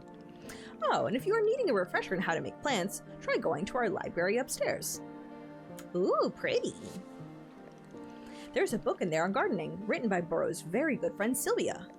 You may find it useful. I'm quite certain Sylvia has phrased it better than I could have. With that, let us begin the exciting tea management adventure. It is beginning. Here we go.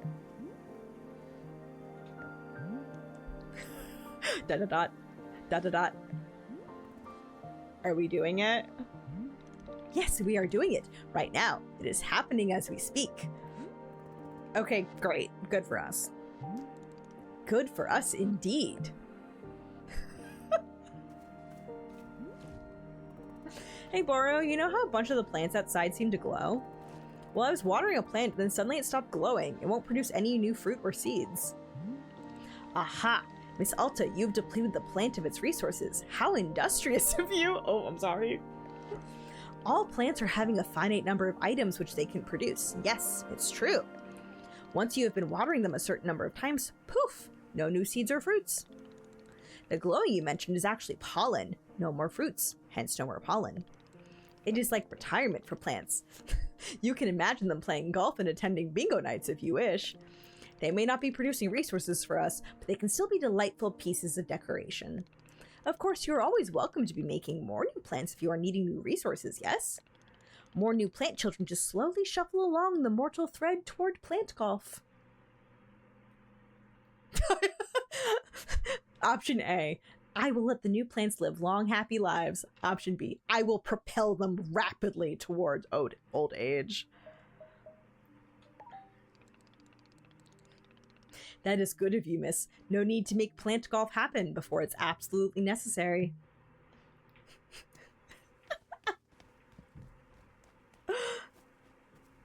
Tips for using your inventory. You can swap an item in your hand for an item in your inventory by selecting the inventory item directly. Oh, cool.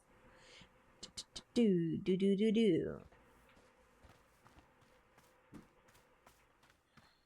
Oh, hi, friend.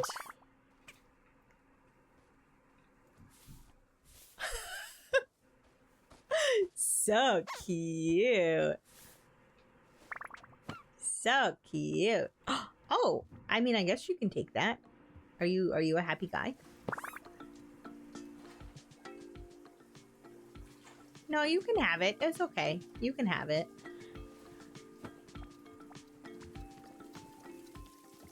I want to get photos to hang up.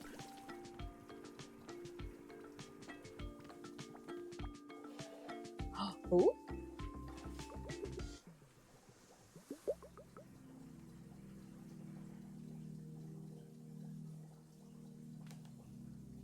This is different music.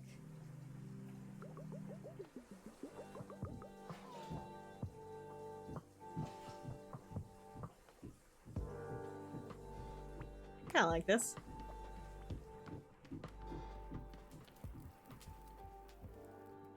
Oh, this is a cute area to relax. Oh.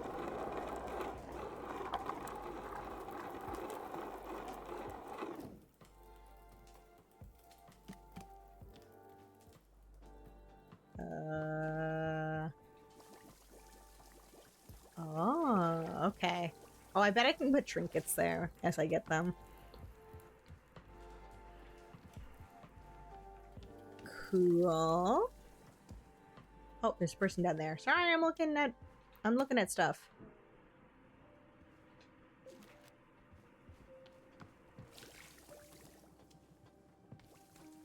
Hi, customer. Hello there. Yes, hi. Do you want tea? This is a tea shop. Do you want some? Oh, no, thank you. I'm fine. No tea. Thank you for asking, though. Sure, in that case, I'll just, do something else, then. Sure. Sure. Oh god, these two are so awkward. Okay. Okay. Okay.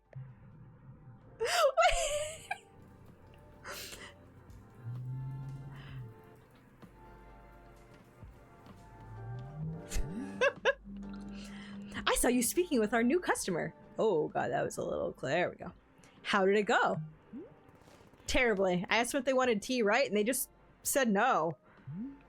I see. And what is the terrible part? We're talking about this right in front of them.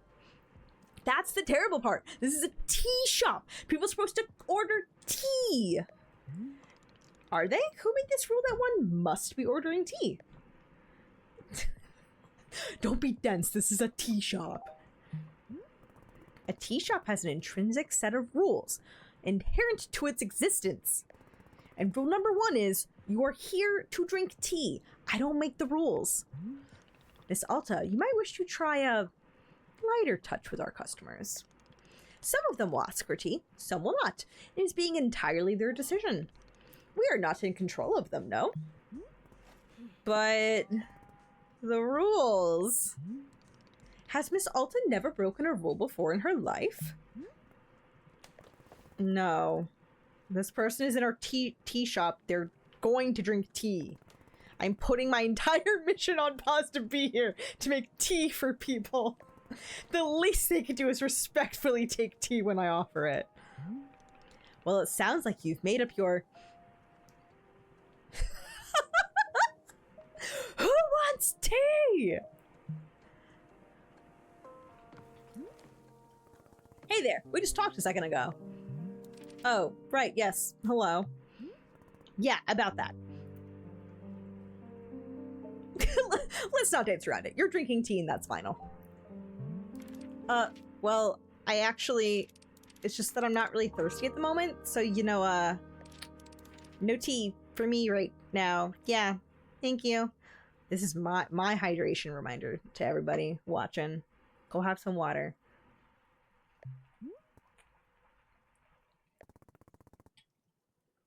Do you know what I'm going through right now? Let me explain to you what my day has been like. I collapse every time I go out into the forest to find help. Oh, I'm so sorry, I didn't know. And now I'm out here trying my hardest to run a tea shop for who knows how long. And my one responsibility is to put tea in people's hands. That's it. I'm sorry you have to do that. So I am going to make you a tea, and you will drink it because you're in a tea shop. Yes, are we good? I'm sorry. I am so sorry. For what? I need to leave. Goodbye. I'm sorry. What? You can't leave. How will I give you tea? I'm sorry.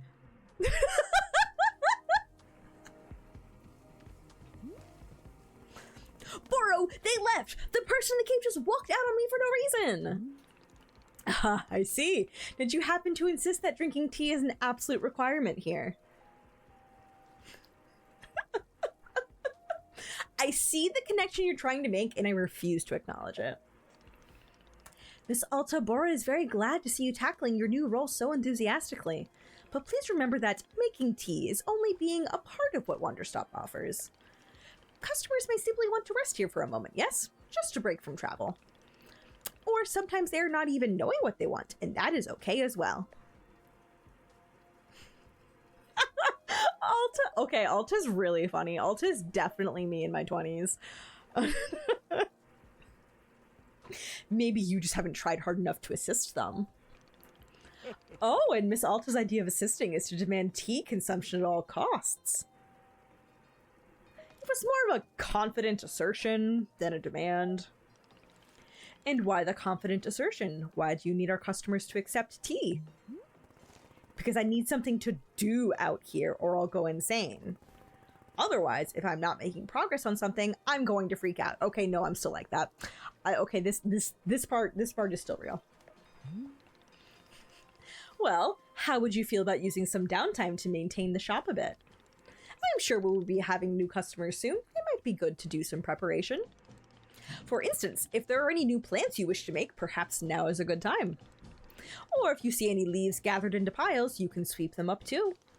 The time between customers is our downtime, Miss Alta, and it's a moment just for us.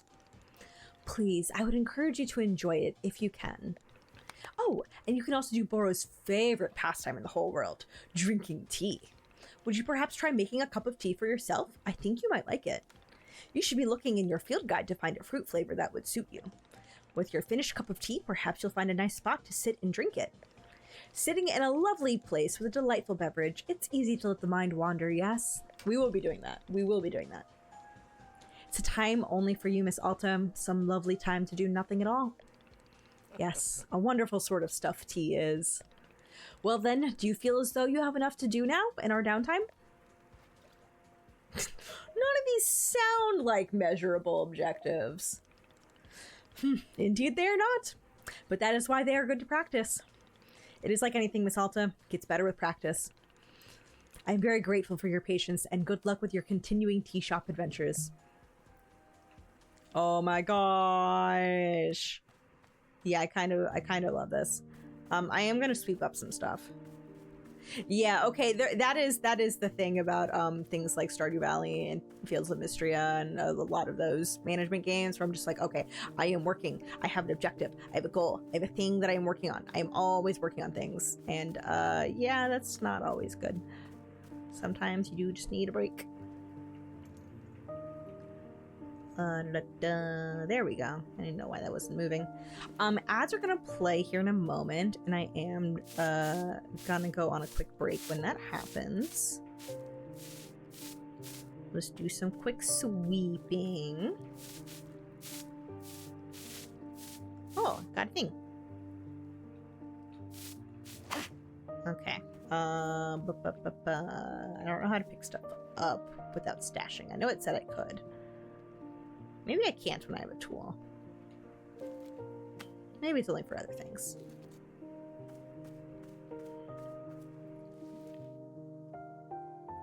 Oh, that was a teacup that I got. Oh, cool. Oh, that's a tool. I love it. Wait. We got a pot! All right, I'm gonna go on a quick break. I'll be back in a couple minutes.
And we are back, just as a person came up to me in the game. There's a person. Oh, whoa, there's something wrong with their leg. Wowie McZowie! This looks exactly like a tea shop in the middle of the woods. No way, no freaking way. Is that really what it is? A magical tea shop? Oh god, you sound like you're gonna be a whole lot. A whole lot of fun, right? Isn't that what you were gonna say? See, this is what I was referring, because not only am I a real knight, I'm also a really fun knight. Gerald the knight at your lead. A fair day upon you, and also upon me, who is an actual knight. Yeah, somehow I'm not buying that you're a real knight. You're not? But I have all this knight stuff. What made you think I'm not a real knight? Gerald, do you need something or not? The only thing I need is to be the coolest knight that Timothy has ever seen. Timothy? My son! And he's just the best darn son in the world. Oh my gosh, that's so cute! Here, I've got a photo of him. Look at this. I took him to the International World of Cheese Museum. He adored it. Did you know cheese isn't a plant? Wild, right? For Timothy's birthday, I made him a series of sweaters with my face on them. Oh no. It's so that if he ever forgets me, he can just look down at his torso. And there I am. Why would he forget you? Oh, he's always going on about wanting to purge me from his memory. You know how kids are. I don't. Ah, of course. Well, as a father, let me tell you, it's very normal for a son to wear a sweater of his father's face. Let's see another Timothy photo. This is us at 3 a.m. This is us at 4 a.m. This is us at 4:15 a.m. This is us at 4:22 a.m. I get it, Gerald. You enjoy waking Timothy up in the middle of the night. What? No, I don't. Oh my gosh, yeah, I guess you're right. I'm seeing the pattern now. Wait, how long does this go on? Here we are registering to vote in our local Fishing Ordinance Council elections. I like the person in the background. Well, Timothy can't vote, but loves the electoral process. Or is it that he loves tennis? I forget, it's one of the two. We went horseback riding. I am so proud of Timothy. He only vomited 3 times. Why did he vomit at all? Doesn't horseback riding make everyone vomit? I vomited like 10 times myself. Gerald, that sounds awful. Come on, we were riding horses. Who can be upset when you're riding a horse? I really want to know how far this goes. Like, how many Timothy photos are there? Here's Timothy graduating from 8th grade. I was asked to give a speech. Or maybe I ran onto the stage and gave a speech anyway. Who can say? Did I actually talk? Or did I just sob at the podium? Who knows? Here we are buying 30 pounds of corn flour. This is kind of a joke Timothy and I have where I buy 30 pounds of corn flour every Monday. Why? Exactly. That's what Timothy says every time we do this. It's all part of the joke. What's the joke? You sound just like Timothy. This is from when we recorded a spoken word album together. Doesn't have any Timothy. He refused to speak once the entire time, but it's in the spirit of togetherness. I'll be honest, I got a bit of a creative terror during recording, so I didn't say anything either. But it's 2 hours of silence that really speaks to the bond between father and son. Oh, that's all of them. That's all my photos. You're the first person who's ever stuck around for every one of my photos of Timothy. Now that I've gone through them all, I'm pretty amazed how many of these photos I have. Hey, why don't I leave one of them with you? Timothy would love to have his face on a shop wall. I don't think he would, but I'll do it. Which photo do you... I get to choose?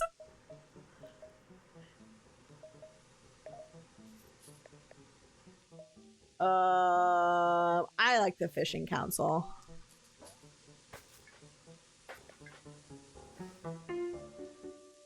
Oh my gosh. I don't get the impression that Timothy likes you very much. What? Of course he likes me. I mean, yeah, I may be the world's singest, biggest dorkbot, and so lame, just so unbelievably lame. And, oh God, stop taking photos, Dad, please. People are staring at us, Dad. I want to die. I want to die right now. But other than that, he adores me, I think. Sure, whatever. Would you like a cup of tea? That's what we do here, I guess. Is drinking tea something that a real knight would do? Yes, that's a common trait amongst knights. Then I will absolutely drink tea as part of my grand adventure. Is there any particular flavor you prefer? Well, to be honest, I'm pretty tired from all this walking. Do you have anything that could wake me up? Give me a big ol' shot of energy? I'll go take a look and see if that's a thing.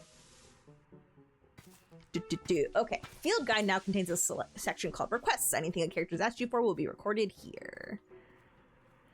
Field guide contains information about different fruits. Yeah, I recall.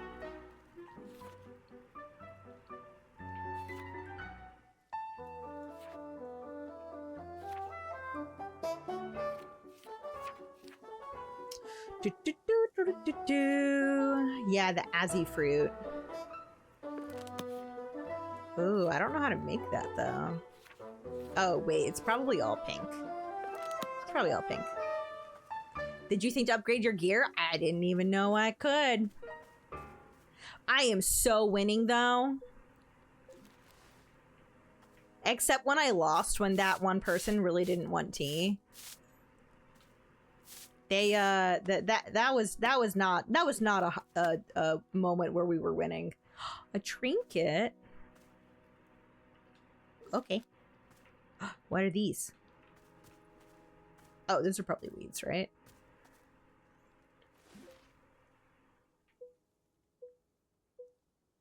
I have no idea. See. Oh. Be gone, fairy circle. But no, nothing has come up about upgrading gear yet. Da da da da da da da na na na na. Da da da. Okay. Let me clean up just a little bit of area around here. Da, da. Oh, that was a joke. Okay, thank God.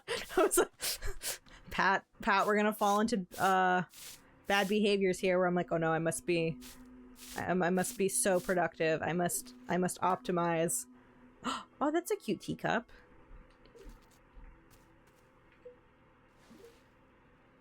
There are so many cute teacups. Oh my gosh. Okay. See, I'm thinking that as these flowers all pink. We need to get this night. We need to get this night some caffeine.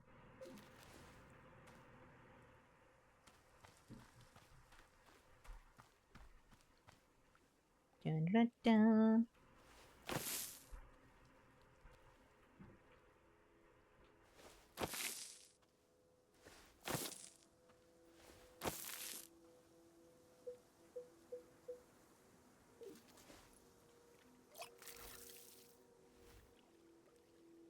Okay, there we go. It's like, oh, okay. And I'm not gonna send this one into early retirement. Now I know.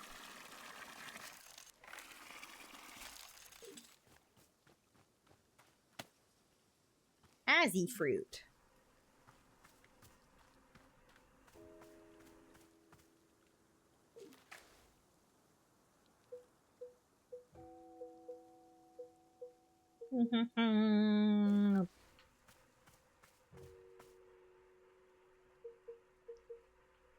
Alright, let's go make a cup of tea!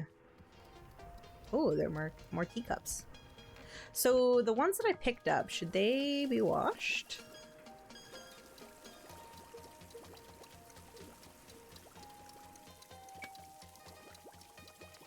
Or is that a fully brewed cup of tea?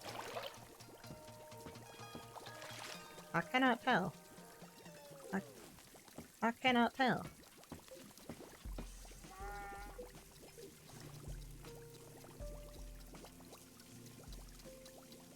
Like, it doesn't look appetizing, but it kind of looks like there's something in it. So, I don't know.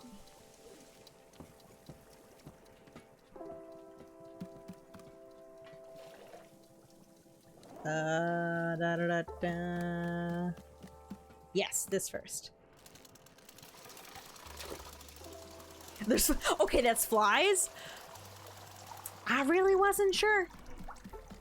I was like, I don't know, this is like a witch's brew.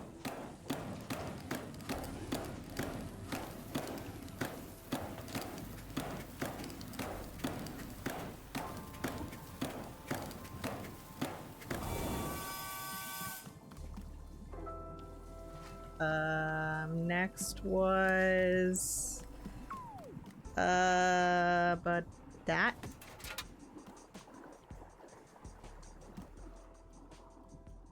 yes, Azzy fruit. Toss that in there. T-ball. Toss that in there. It's pink.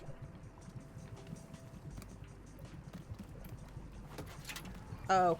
Oh, I didn't put a teacup there. Ah! Ah! Oh no! Oh no! Oh no! I forgot the teacup! Oh wait, that's okay, we didn't hit a thing yet.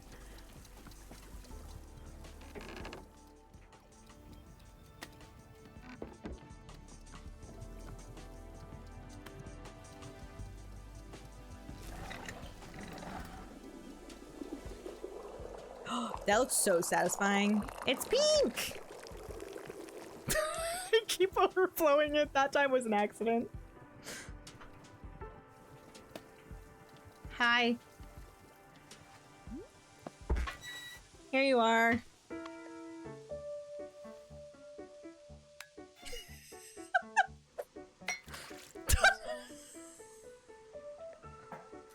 Wait a minute.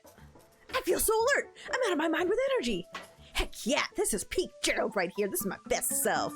Can you believe that people are always telling me to chill out and for crying out loud, please stop? Well, those people can take a hike because I'm the one with the energy tea now. This is literally the best cup of tea that anyone has ever made. Thank you. By the way, can I ask about whatever's happening to your leg? Oh, the purple smoke? It's bizarre, isn't it?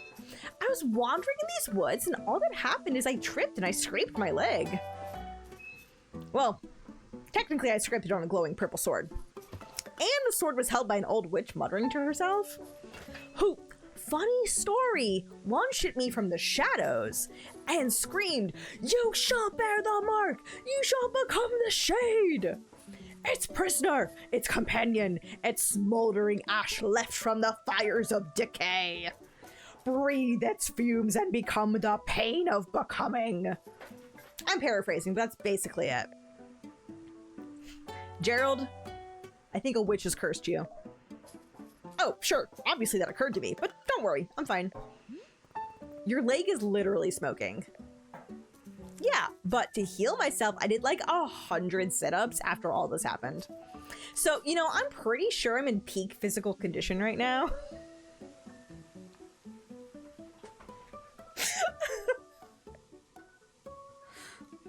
That's not how you heal a curse.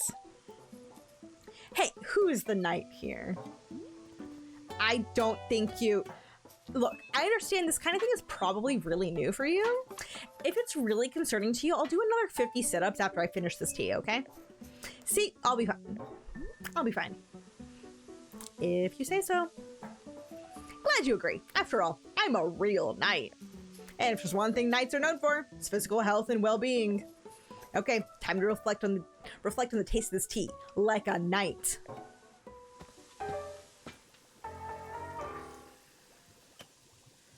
Okay, yes, it is dirty. I see now.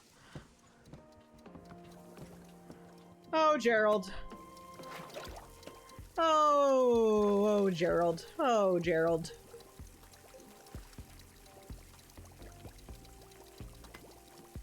Oh, keep going to the wrong menu.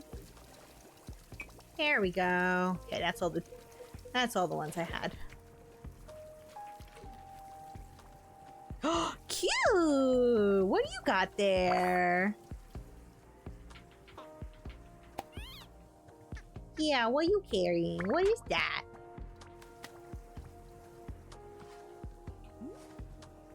Well, I found a package lying around. I mean, it wasn't really lying around. kind of wrestled that penguin guy for it. Oh, you must have found a lost parcel. Yes, that is happening from time to time. Seems that when a person loses an item here in the forest finds a way to return it to them. And apparently that way is by dropping it off here in the clearing for us to put in the mail. You can take the package over to our mailbox and drop it inside. That will ensure that it is returned to its rightful owner. Does that make sense? You're telling me the forest placed this package here. Oh, the forest is moving things around all the time. This is quite common. Who can say why or how it happens? These woods simply have a mind all of their own. For example, Boro has been looking for his favorite pair of boots for weeks now. Did I simply misplace them? No, surely not. It was definitely the forest moving them around. At any rate, if you do see any packages lying around, you are welcome to mail them back to their owner. Next time I lose something, I'm gonna be like, oh, it was the forest. It was the forest. Send. Oh, hello, my Tea-averse friend. Oh, Boro's watching this time. Oh, you're back again. Say there, local citizen, have you found yourself troubled lately by malevolent spirits? Indeed, more than ever, demons seem to haunt our every waking minute. A tragedy. Surely in your own town, you too have noticed the abundance of unlawful apparitions. What's going on? What are you doing? Then I say you're in good... Hang on, what comes next? Oh, then you're in good fortune because your neighborhood demon hunter has arrived. Pause for excited murmuring. Did you know that in communities without a demon hunter present, those communities are more likely to have demons? The math checks out. Wow, that could be my community. How about if I bring you tea? Yes, I know what you are thinking. Surely, the price of such assistance is more than I can afford. Well, my friend, that is where you are in luck.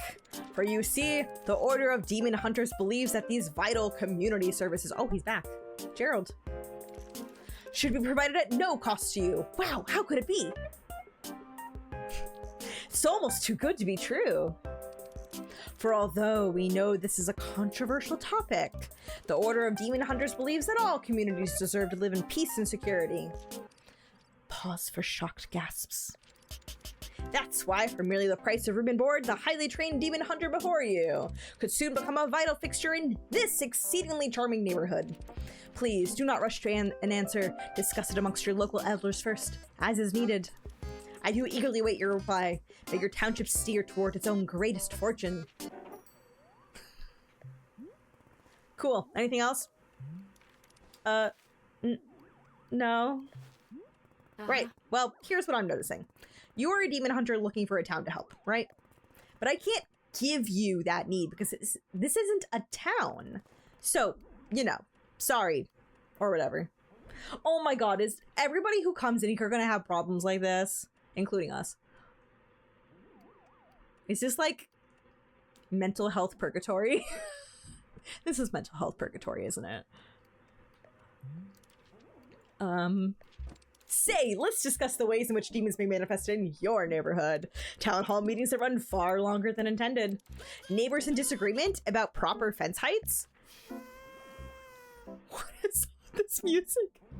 Anxiety, and many more. Parties being thrown at inappropriate hours? Stop! Look, I am trying to be patient, okay? I am trying.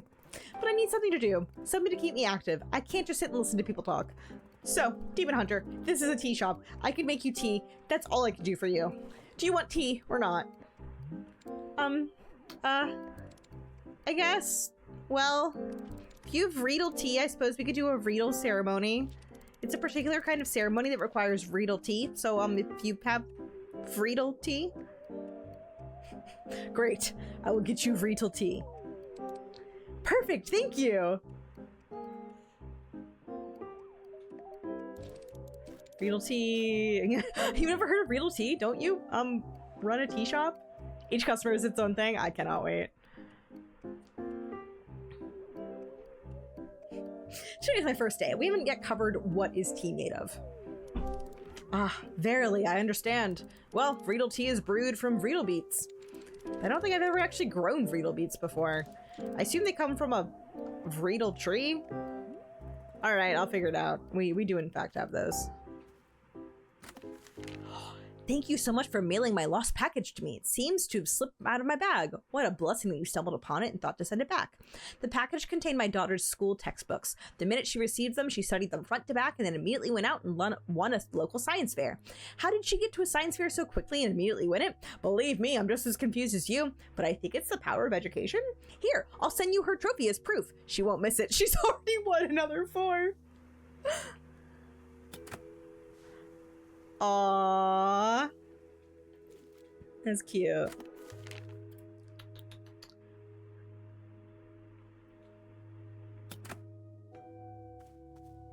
Okay, I think it was just the one, right? Say, Boro has thought of something that you may wish to know about. Within our shop library, there is a book called The Book of Answers. Perhaps you have already seen it. Miss Alta, this is a very special book. It is an old and sacred tome.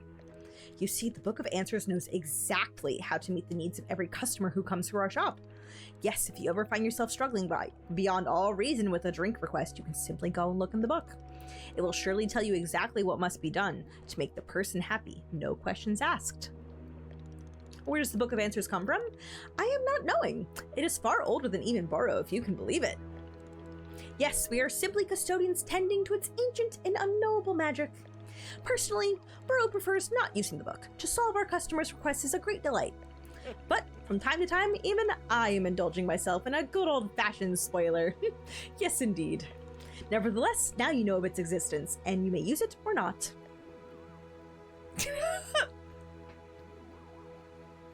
Can it explain what's wrong with me? Well, it is possible that the Book of Answers is mostly containing answers to shop-related questions. Or perhaps Miss Alta's conundrum does not have a clear answer. Oh my, what a dilemma that would be. Yes, best not to think about that. Let's just assume that the Book of Answers only pertains to shop-related questions. Oh, there's a new one. To the person who placed a lost parcel in the mail. Detective Greyline here. That package that you mailed to me just so happened to have been the crucial piece of evidence I needed to crack the Susie Winterkins case. How did this vital piece of evidence end up in your hands? I don't know, but I'm grateful you sent it. Now little Miss Winterkins will get to thankfully go free and be fully chargeable. Fully cleared of all charges of mass aggravated livestock theft. It's another victory for justice, and a close call at that. Little Susie has requested that I send you her favorite doll as thanks.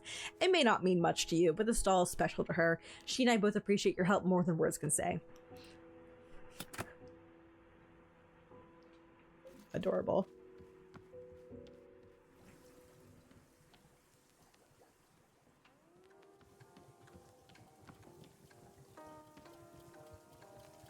Okay, no, he's gonna keep walking around. Can I... Where would... Wait. Oh, there's also a pot. Can I grow plants in pots? Oh, I can!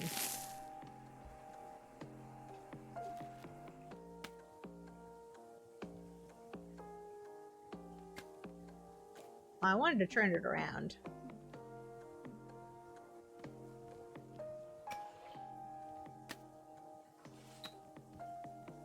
Now it's just chilling in the way. Oops.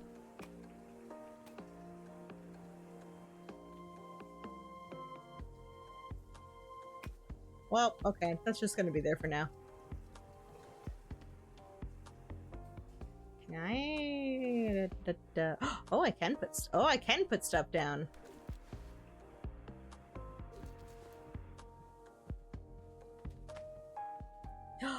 The trinkets.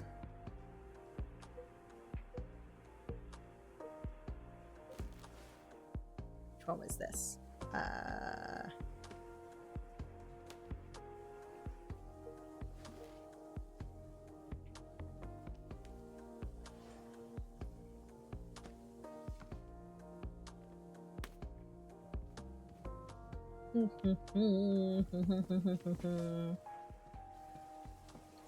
There we go. All right. Hi, my friend. So, Gerald, is there anything else I can do for you? I need a task. I need a task I can complete. A task? Hey, you betcha there is. Just now I was trying to figure out why neither you nor Timothy believe that I'm a real knight. And it hit me. It's because I don't have a super cool knight pose. Could you help me decide on a great pose that proves I'm a knight? No, posing has nothing to do with being a knight. It doesn't? Gosh, that's the opposite of what I've allowed myself to believe. Then what about if I go back into the forest and take on a really cool night adventure? I need to go on the kind of adventure that only a real, actual knight would do. Like what? Well, you know, knight stuff. Anything specific? A true knight can never know what their adventure will be. A true knight must discover the adventure as it happens to them. I read that on a menu at a restaurant once. It wasn't about knights, but I think it still works. Gerald, what exactly do you think knights do? Get into cool adventures? Is that correct? Am I close? No, knights have duties to uphold. They take oaths, they report to someone. Why are you doing any of this? I kind of love Gerald. I mean, Do I need to have a reason? Can't a really cool dad just be a knight for no reason? Does it have to be to prove to his son that he's the coolest dad on the planet? But now that you mention it, do you think that maybe he would find it cool that I'm a knight? If I got into the most fantastic adventures out in these woods, if I was a real knight, then do you think he'd want to take more photos with me? And show off those photos to his friends? And call me something cool like Pops McGee? Is McGee really your last name? With all the nightly adventures I get into, there's no way I could be a total dorkbot, right? Everybody's lovable in this game. I can't wait to be like, I love this person, and I love this person, and I love that person. This is my destiny. This is my story. It's time for me to go out there and be the best knight I can be. As knights are always saying, Yarr! Don't die, Gerald.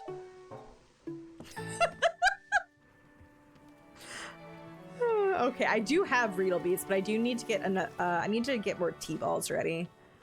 What else am I holding on to? Oh, didn't I? What was this? Can I read this? I can! Oh, hi. Say, Boro has noticed something very interesting happening to our tea machine. Oh. Have you seen the flowers that are sprouting on the tea machine tree? Miss, it is no accident. This is because of the spare tea that goes unused whenever you make a new batch. Oh. You see, whenever tea gets poured down the drain, it is in fact being poured directly onto the tree itself. Yes, your old and unused tea is actually hydrating the tree. How convenient. The more drinks you pour, the more flowers will be appearing on the tree. So please do not fret if some of the tea you make goes unused. All of it will find its purpose in the end. Okay, but I do actually want to make a cup of that, tea for myself. I'm also gonna put that really cute photo there. Sorry, Timothy, it's really cute. It is really adorable. I did see that camera and I will look at it later.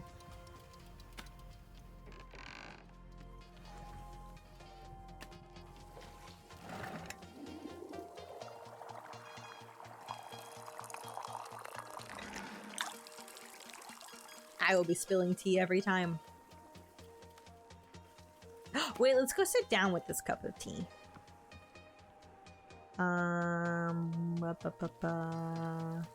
Where's this spot?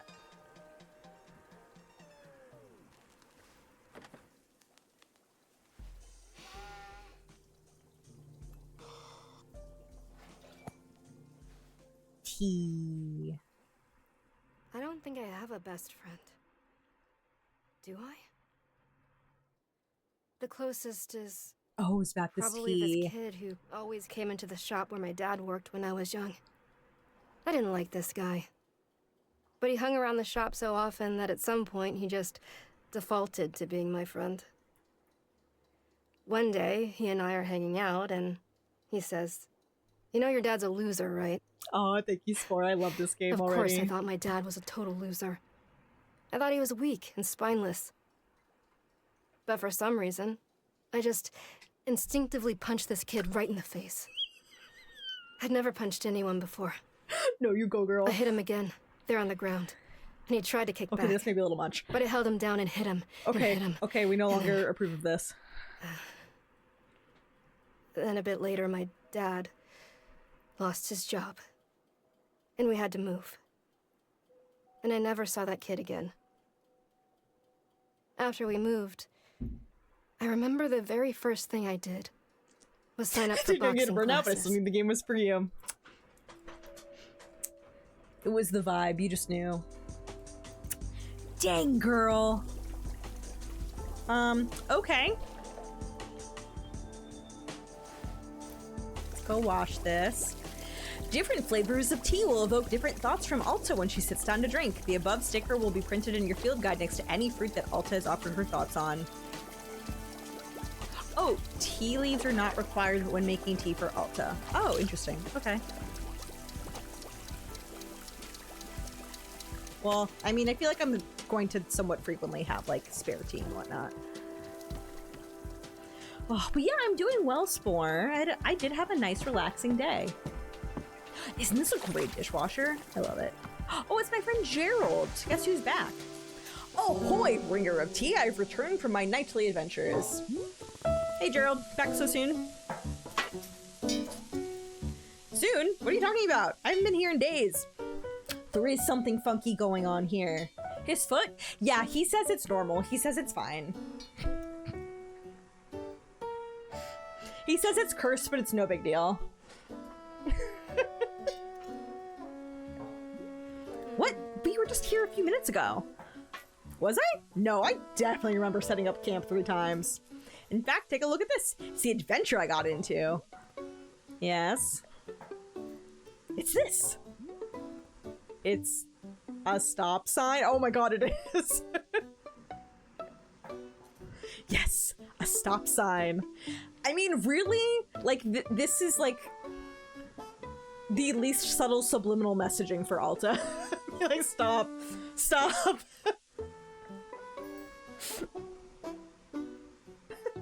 Yeah, didn't you know that the cure to curses is doing push-ups and sit-ups? This is exactly the sort of thing a real knight would find. Yes, I knew it. The minute I saw the stop sign, something about it called to me. I said to myself, now that's a stop sign with mysterious and thrilling past. What do you think? There's got to be an exciting story behind it, right? It's a stop sign. How could it not have an exciting story? I knew you'd agree with me. I've spent hours trying to figure out what it was used for. What if an ancient civilization used it to stop, you know, stop in the name of love. Yeah, if you ever forget to do that, a sign is extremely helpful. Unearthing this mystery is really challenging me to be the best knight I can be. Say, could this real knight please have another cup of tea? I'm still thinking about the last one you gave me. Yeah, sure. What flavor do you want? Gosh, I'll be honest, for 3 days I've been thinking about the tea you served me before. It was just so interesting. It was really something. Oh, I wonder if I still have leftover. How about if I just get another one of those? Oh, I'm getting a thing. Gerald's 100% A+ best knight. It's Timothy's favorite jam. I take it everywhere with me. Can we add some of this into the mix as well? Oh, I don't know how to do that, but sure. Okay, so we might not be able to just use the leftover. While you're making that, I'll be investigating the origins of the stop sign. Gerald the Knight is on the case. Okay, so I have 2 cups of tea to make. Also, can I plant that there? Aha! Perfect. Oh, hi. Boro, remember that knight who left the shop a little while ago? Gerald, he came back. Already? How nice for him. The thing is, he claims he's been gone for days. How is that possible? Ah, yes, Boro has noticed this phenomenon as well. Very strange, no? Seems the time is moving faster in the forest than it does in this clearing. Which means you can run off into the forest and your tea will still be hot when you return. I need a specific scientific explanation of why this is. Oh, you do? Very well. Boro will now begin an elaborate presentation of scientifically how the forest works. The forest is strange and magical. This concludes the presentation. Thank you.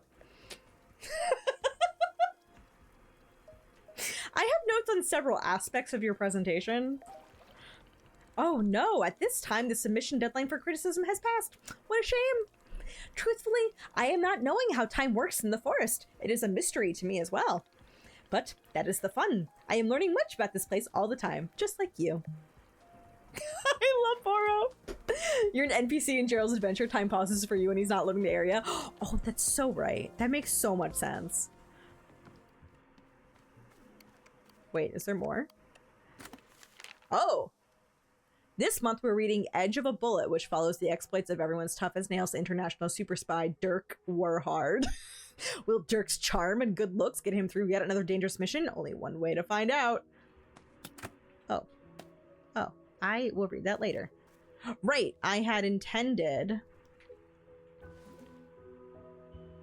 to read this. All about gardening. Oh, this is cute.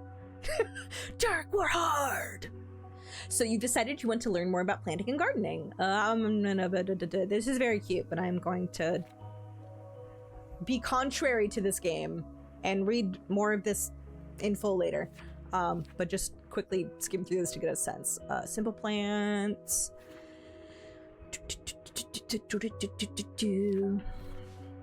Okay, small hybrid stuff. Yes, we did notice that.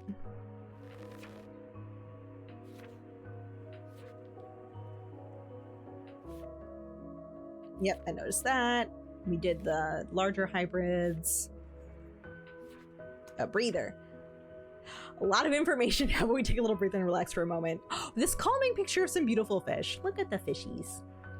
Need to know, does this game have a large amount of farming that makes it hard to keep focus for someone like me? And it is on console. Oh my gosh, this game is very much like take everything at your own pace. Like everything is at your own pace from what I can tell. I'm playing it on Steam. I am actually not sure if it is available on console. Let me Wanderstop.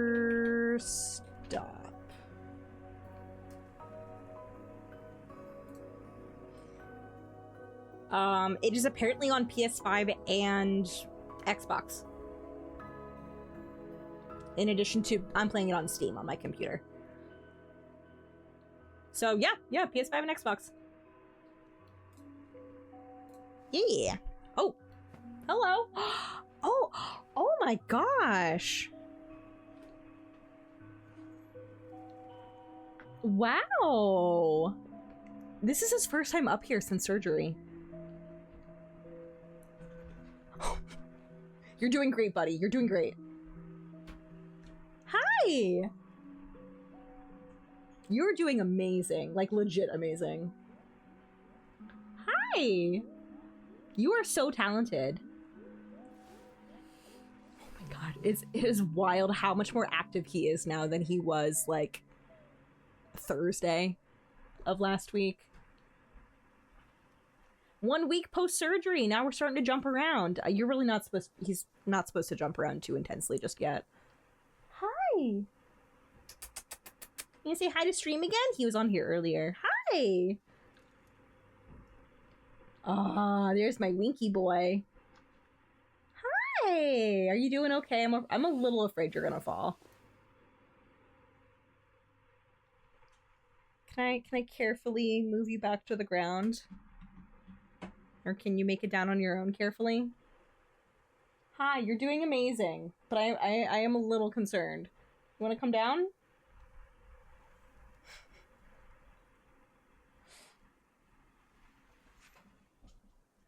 Gotcha.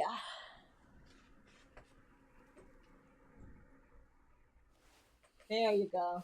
Do you want out? It just presents as a farming sim because the writer can't help making meta commentary about video games. We do love our farming sims. I will say though, I do enjoy. I enjoy this take on the farming sims and how everything is very like simple and just like, oh yeah, we're just here, we're relaxing, we're enjoying things, we're not stressing out. I did used to get really stressed out by Stardew Valley. Starting a farm in Stardew Valley is really stressful. It is not in this.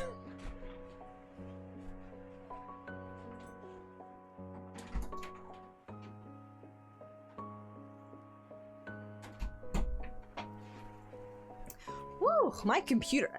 I don't know if you can hear. I think my microphone is ever so lightly picking up the fan of my GPU. Because it is going. When I opened the door to just let Scooter out just now, the hallway was cooler and it is much warmer in here. I think from my computer. Return from okay, I was like, somebody mentioned Kiki's. I forget who was gonna go see Kiki. Kiki, also about burnout. Also about burnout.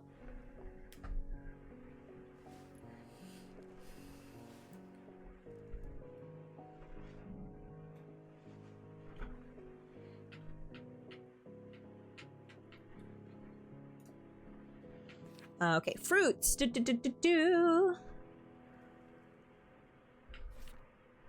Small hybrids will grow more plant seeds, allowing you to plant even more simple plants. Gotcha. Large hybrids will grow fruits. So, social commentary, chapter 6. Gardening is a form of personal expression. Every gardener brings a personal touch to their creations, which means there is no correct way to arrange your plants, regardless of what the cold-minded seedologists may try to tell you. To them, gardening is more like a math equation to be ordered and solved, more like a spreadsheet than a musical instrument. Look at them solving a garden. Have you ever seen something so absurd? This is what seedologists actually do. I've witnessed this. Oh, this makes me think of all like the really like optimized and organized farms for like the garden part of farms in Stardew Valley. No, mine are wild. Mine are not organized.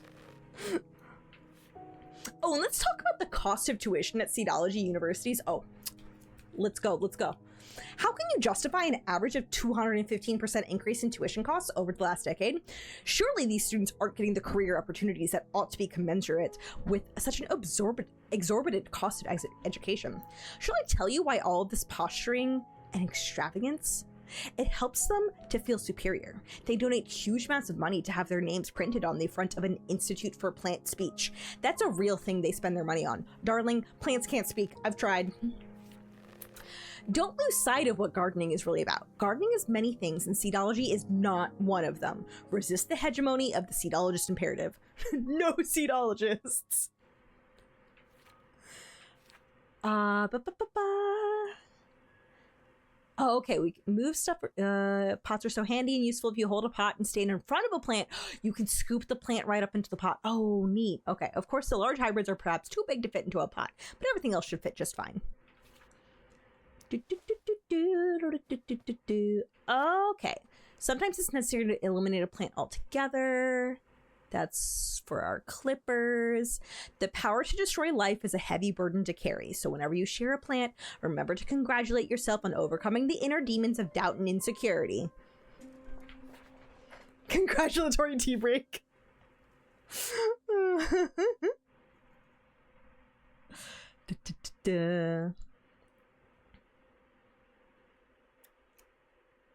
Oh, okay, wait, what's this last paragraph? I should mention there are certain special effects that mushrooms can have on your plants as well, if you know the right patterns. I very much wish to tell you about them, but my editor is insistent that I am far past my deadline on delivering the manuscript of this book. In fact, she is here with me now, telling me to stop writing. Now she's coming over to the desk and... Okay, that's adorable. That's kind of freaking adorable. Okay. Curious, and according to a producer, Gigi no longer speaks because his voice actor is an alter ego of Kiki, and it means she can now do things on her own or something. Oh, I had never thought about that. Yeah, that ending had always made me sad, because I was like, Gigi! Gigi, no! Gigi!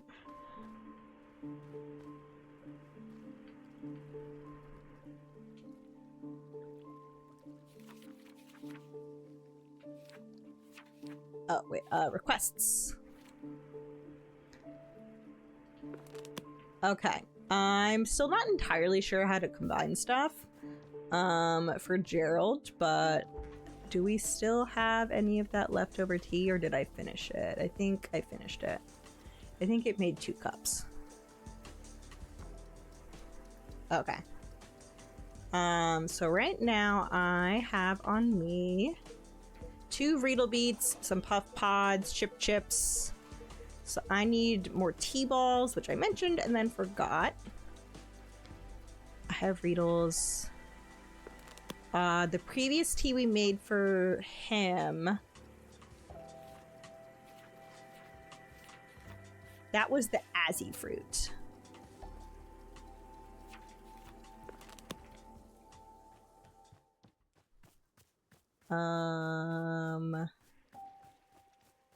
That's this one, right? Oh, not the clippers.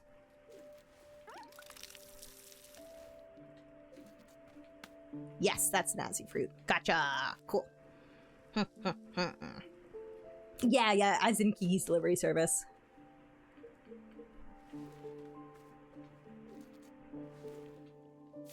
I love Kiki's delivery service so much. I would still say that Spirited Away is my favorite Ghibli film. But Kiki's Delivery Service is really high up there for me.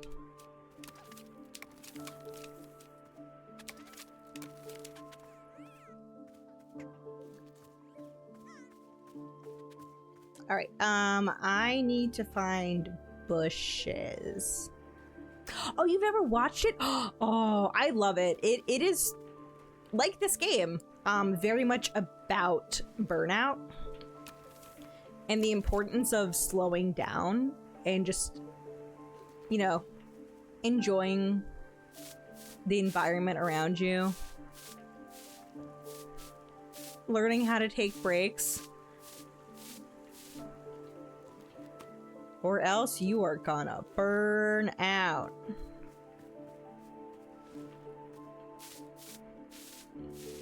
You watched it as a kid? Oh my god, Pat, you gotta watch it as an adult now. First time I watched it as an adult, freaking wrecked me. I was like, oh no. Oh no. Oh my god, I'm being read for filth.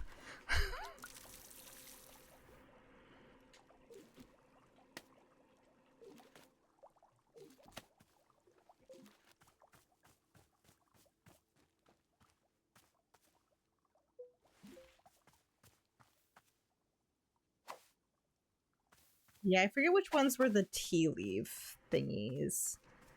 Will it show up in my focus thing?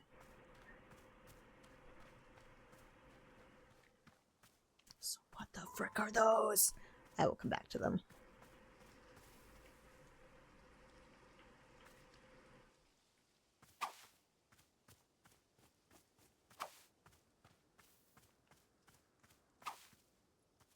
I see more mushrooms.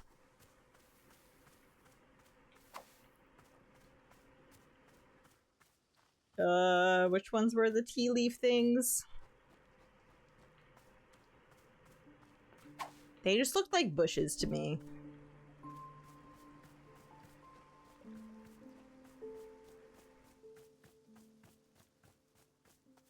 So many cute mushrooms. Can I pick these? Gift shroom! The frick is that? Dupe shroom. Shrink shroom. Oh, I guess I could have picked up those mushrooms earlier that I cut down. Whoops, oh well. I'm sure we'll find them again. Oh, is it these? Yes! There we go. Well, so I haven't checked out the Palia update in detail. I haven't actually played Palia in quite a long while. It kind of got to the point where it felt like busy work to me. So I ended up stopping playing it. But I've watched another person play a bit of the new update. That pocket's full. What pocket even is this? Oh, it's my miscellaneous pocket.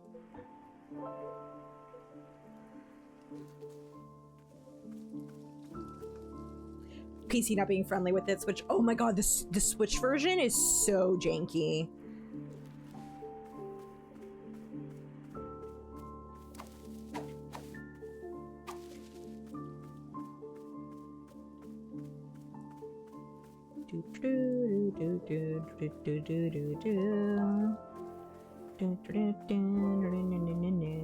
There we go. There's more. I would love just to completely fill this up and then get 2 more T-balls.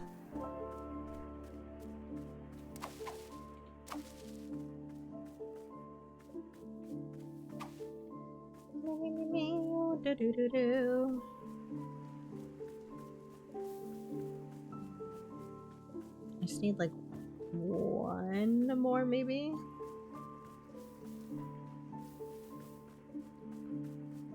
Yeah. Oh, here. Okay. That's it. There we go. Oh, there's some more right there. Cool. Do do do do do do do do. Back to the tea shop. Oh, what's the lighting system like on your keyboard? Your new keyboard?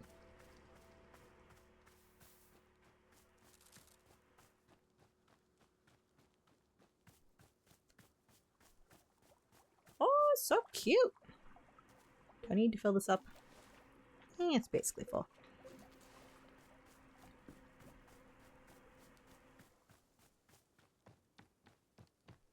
Sure, I'm gonna make tea soon. They're so patient.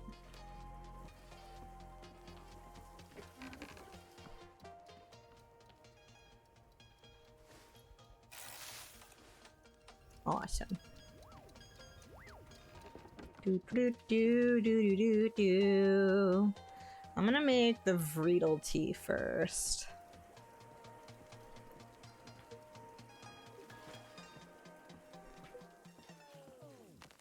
After that finishes becoming tea bowls. I'm also now going to change the music again.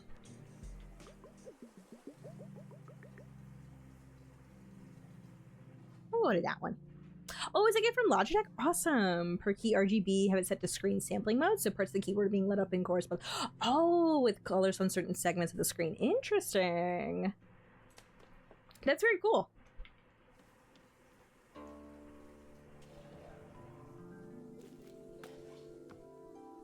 I would love to put this somewhere not in the way. I would love to put it against a wall, but I've been struggling to do that. And, oh, actually, that's pretty good. While I'm waiting on the tea balls... Wait, didn't I get a book?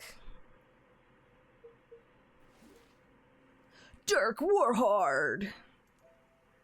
Let's go! Need help? I think I'm good. I know I gotta make Vreedle tea. Waiting for the tea stuff. I've got the Vreedle beet. And I have Nazi fruit for the other one. It was just another typical day for Dirk Warhard. Dirk Warhard had been undercover for 13 weeks. In that time, he hadn't showered, shaved, or eaten a single time. This was the Dirk Warhard undercover method. The Dirk Warhard undercover method was a living hell for the initial 4 weeks. But on week 5, without fail, his body would begin to buzz with a feverish euphoria and a rigorous alertness that gave him the edge he needed to succeed. Because of the adrenaline it produced, he also hadn't slept in a month. His skull vibrated with a cocktail blend of indiscriminate rage and an unquenchable passion for justice. Time to get to work. Dirk Warhard's undercover persona was that of Boggy Briggleston, billionaire playboy heir to the Briggleston family media empire. In fact, Dirk Warhard was himself a billionaire playboy, much wealthier than his undercover persona, but he'd play any role if it meant getting the job done.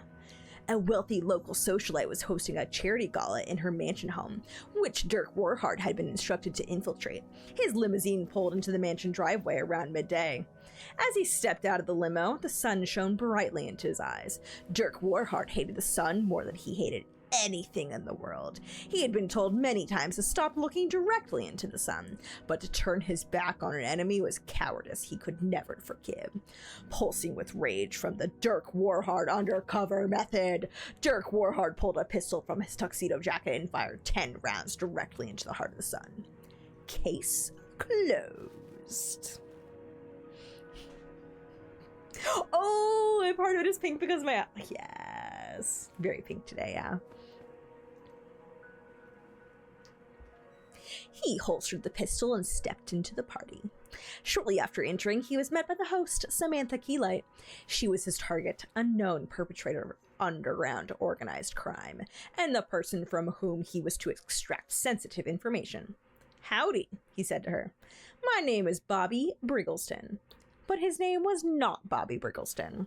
That was only his undercover alias. His name was Dirk Warhard. Bye, Spore. Have a good rest of your night.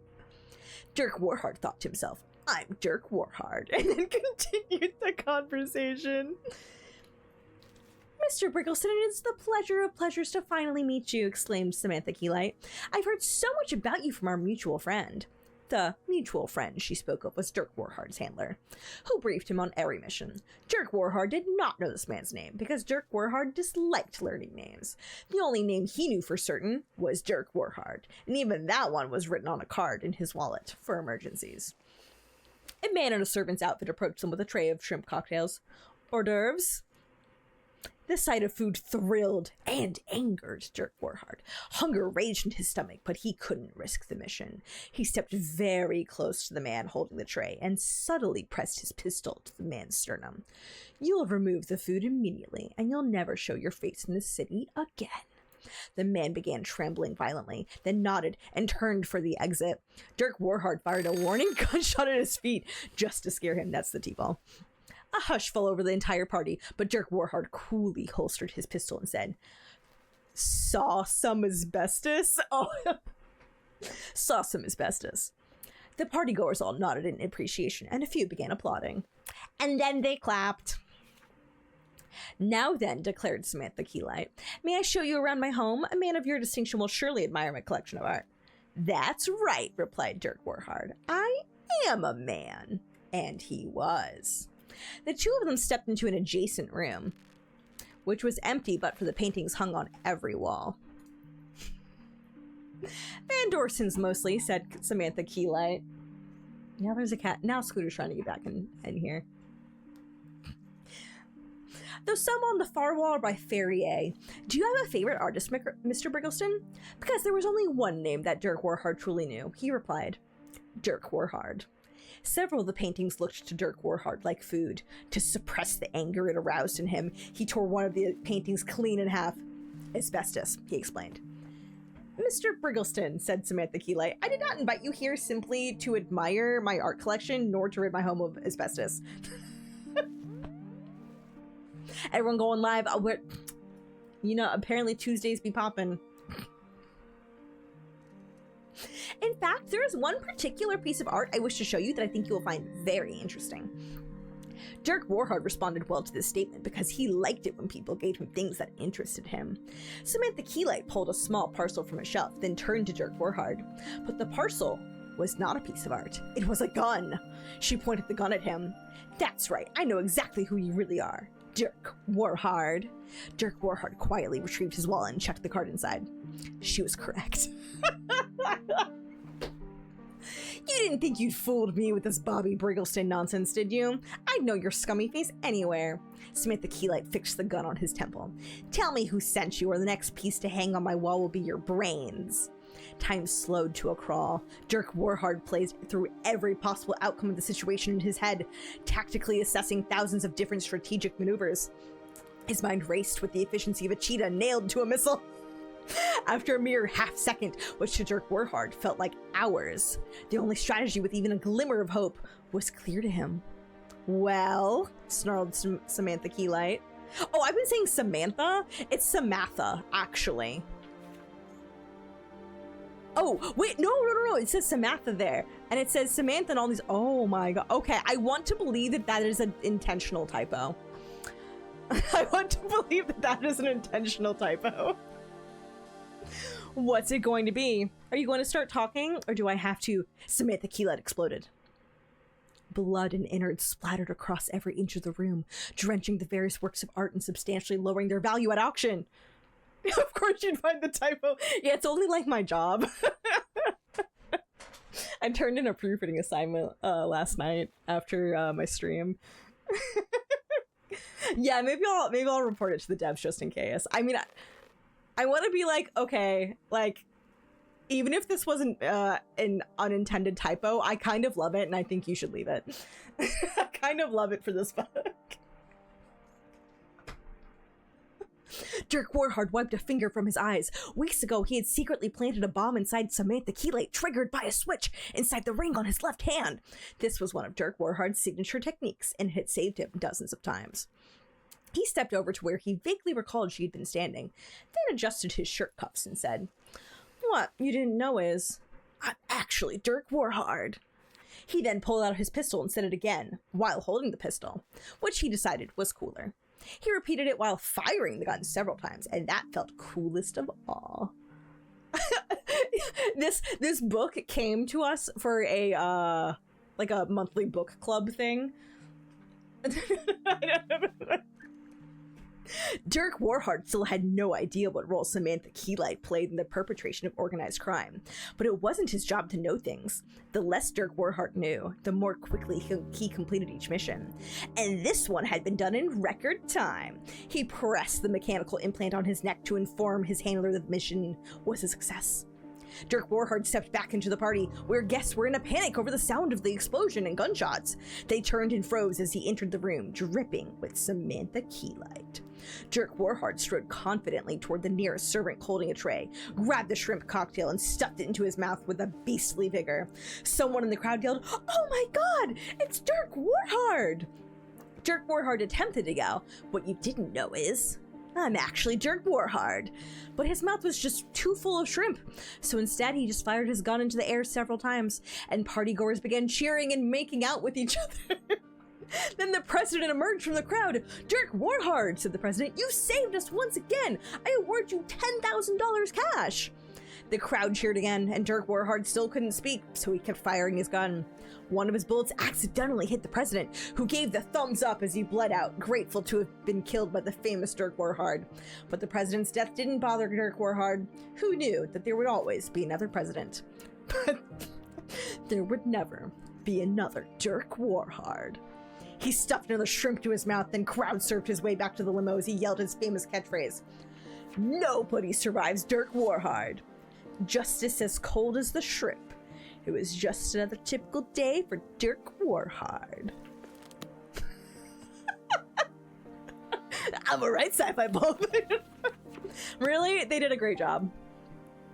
Amazing. Amazing. This book should go somewhere. Can I don't want it to block the doll.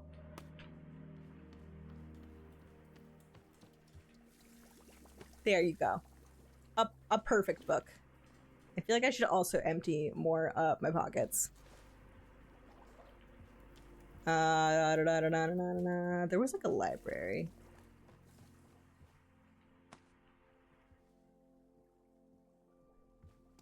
Which book is this? Oh, that's the Book of Answers. Okay. Okay, clearly we gotta put Dirk Warhard with all the other books, because it was a beautiful piece of fiction. The likes of which we'll never know again. Yeah, it's fine. There are a lot of presidents. Alright, I'm gonna make 1 cup of tea, and then probably call it there for the night. I've been snoozing ads, like, for that whole Dirk Warhard thing. The tea balls are ready. Dang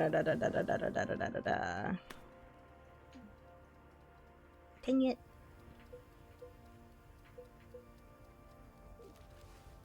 Can I put these here for now and they'll be fine, hopefully.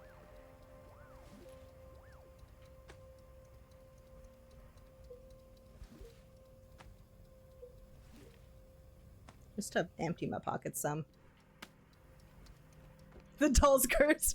It's a beautiful doll. Alright, tea making. We're gonna make the Vreedle tea first.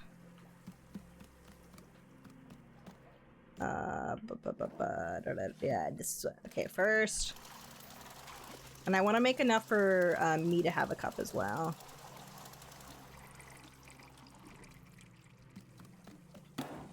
Bam, bam, get hot.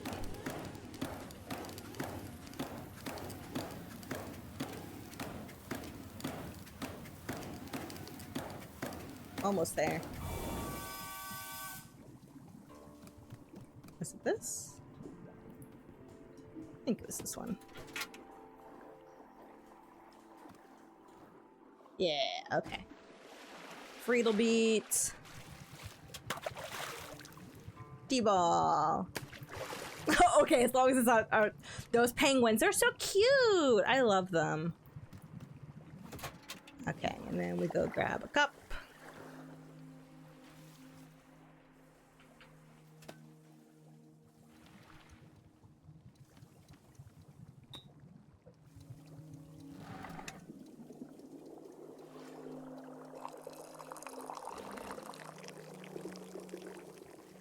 My question is, will it overflow every time, no matter what? Because I'm trying to make it not overflow, so maybe it is just a me problem. So that one's not for him, it was for this person. Here you go. Tea.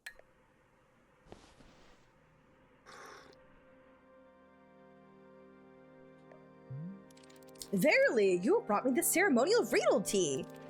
As is customary, we will now perform the time-honored Riedel ceremony.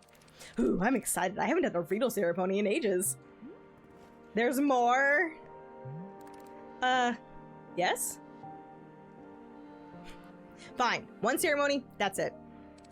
Very good. Come, let us adjourn to the place of ceremony. So where's your, place of ceremony?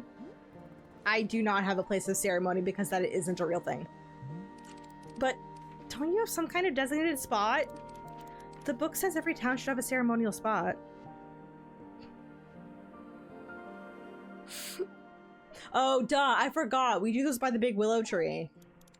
Verily, let me just put this cup down and then I'll meet you there. Okay, we're gonna have a cup of tea ourselves first, though.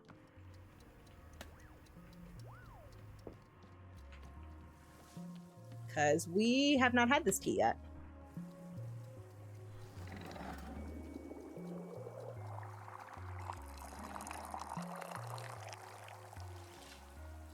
I let go early that time, so I think it just does it every time. Alright. He's on my spot. That's okay. We'll drink it here.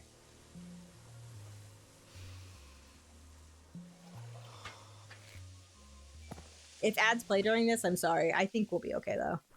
Oh, gross. As soon as I drink this tea, my feet start hurting. Ew. My feet already hurt from climbing these ladders. I don't need more pain. Well, I mean, pain is fine by me. But it has to be good pain. I think I have an infinite tolerance for pain, as long as it's good. As long as it's the correct kind. That's why everything in this forest has been so miserable. Because it keeps on feeling like bad pain. The wrong kind, and oh my god. I hope this turns out to be good pain. Please let this be good pain. Please.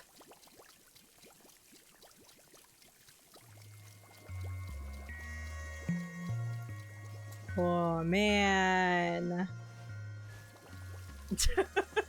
Wait, what was the kinds of fruit? It's probably in this section. Riedel beets. Sometimes causes a burning sensation in the feet. Consuming it ages you by 1 minute. All right. I think that is a good place to end for tonight. I'm really enjoying this.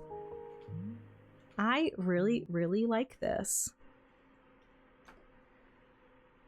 That is such a cute game. I love it. I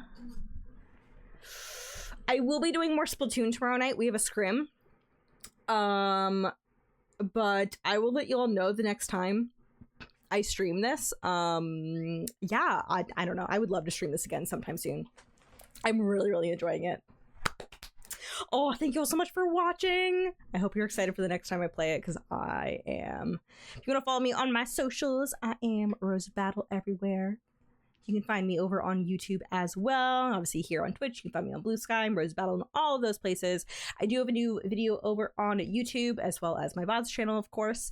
And you can also feel free to join our Discord server, which will also be linked right in there. Ads are going to start playing, so I'm going to wrap this up really quickly so we don't really have to watch through them. I will be back tomorrow at 6 p.m. We have a scrim at like 8 p.m. Eastern. So I'll be doing some practice and whatnot, and then going into the scrim. If I start a little late, it's because our scrim's starting at 8 p.m. So I might start more like 6:30. I'll be live by 7 o'clock at the latest, but sometime between 6 and 7. You all have a fantastic rest of your night. Take it easy. Take breaks. Be good to your mental health, and I will see you tomorrow. Bye.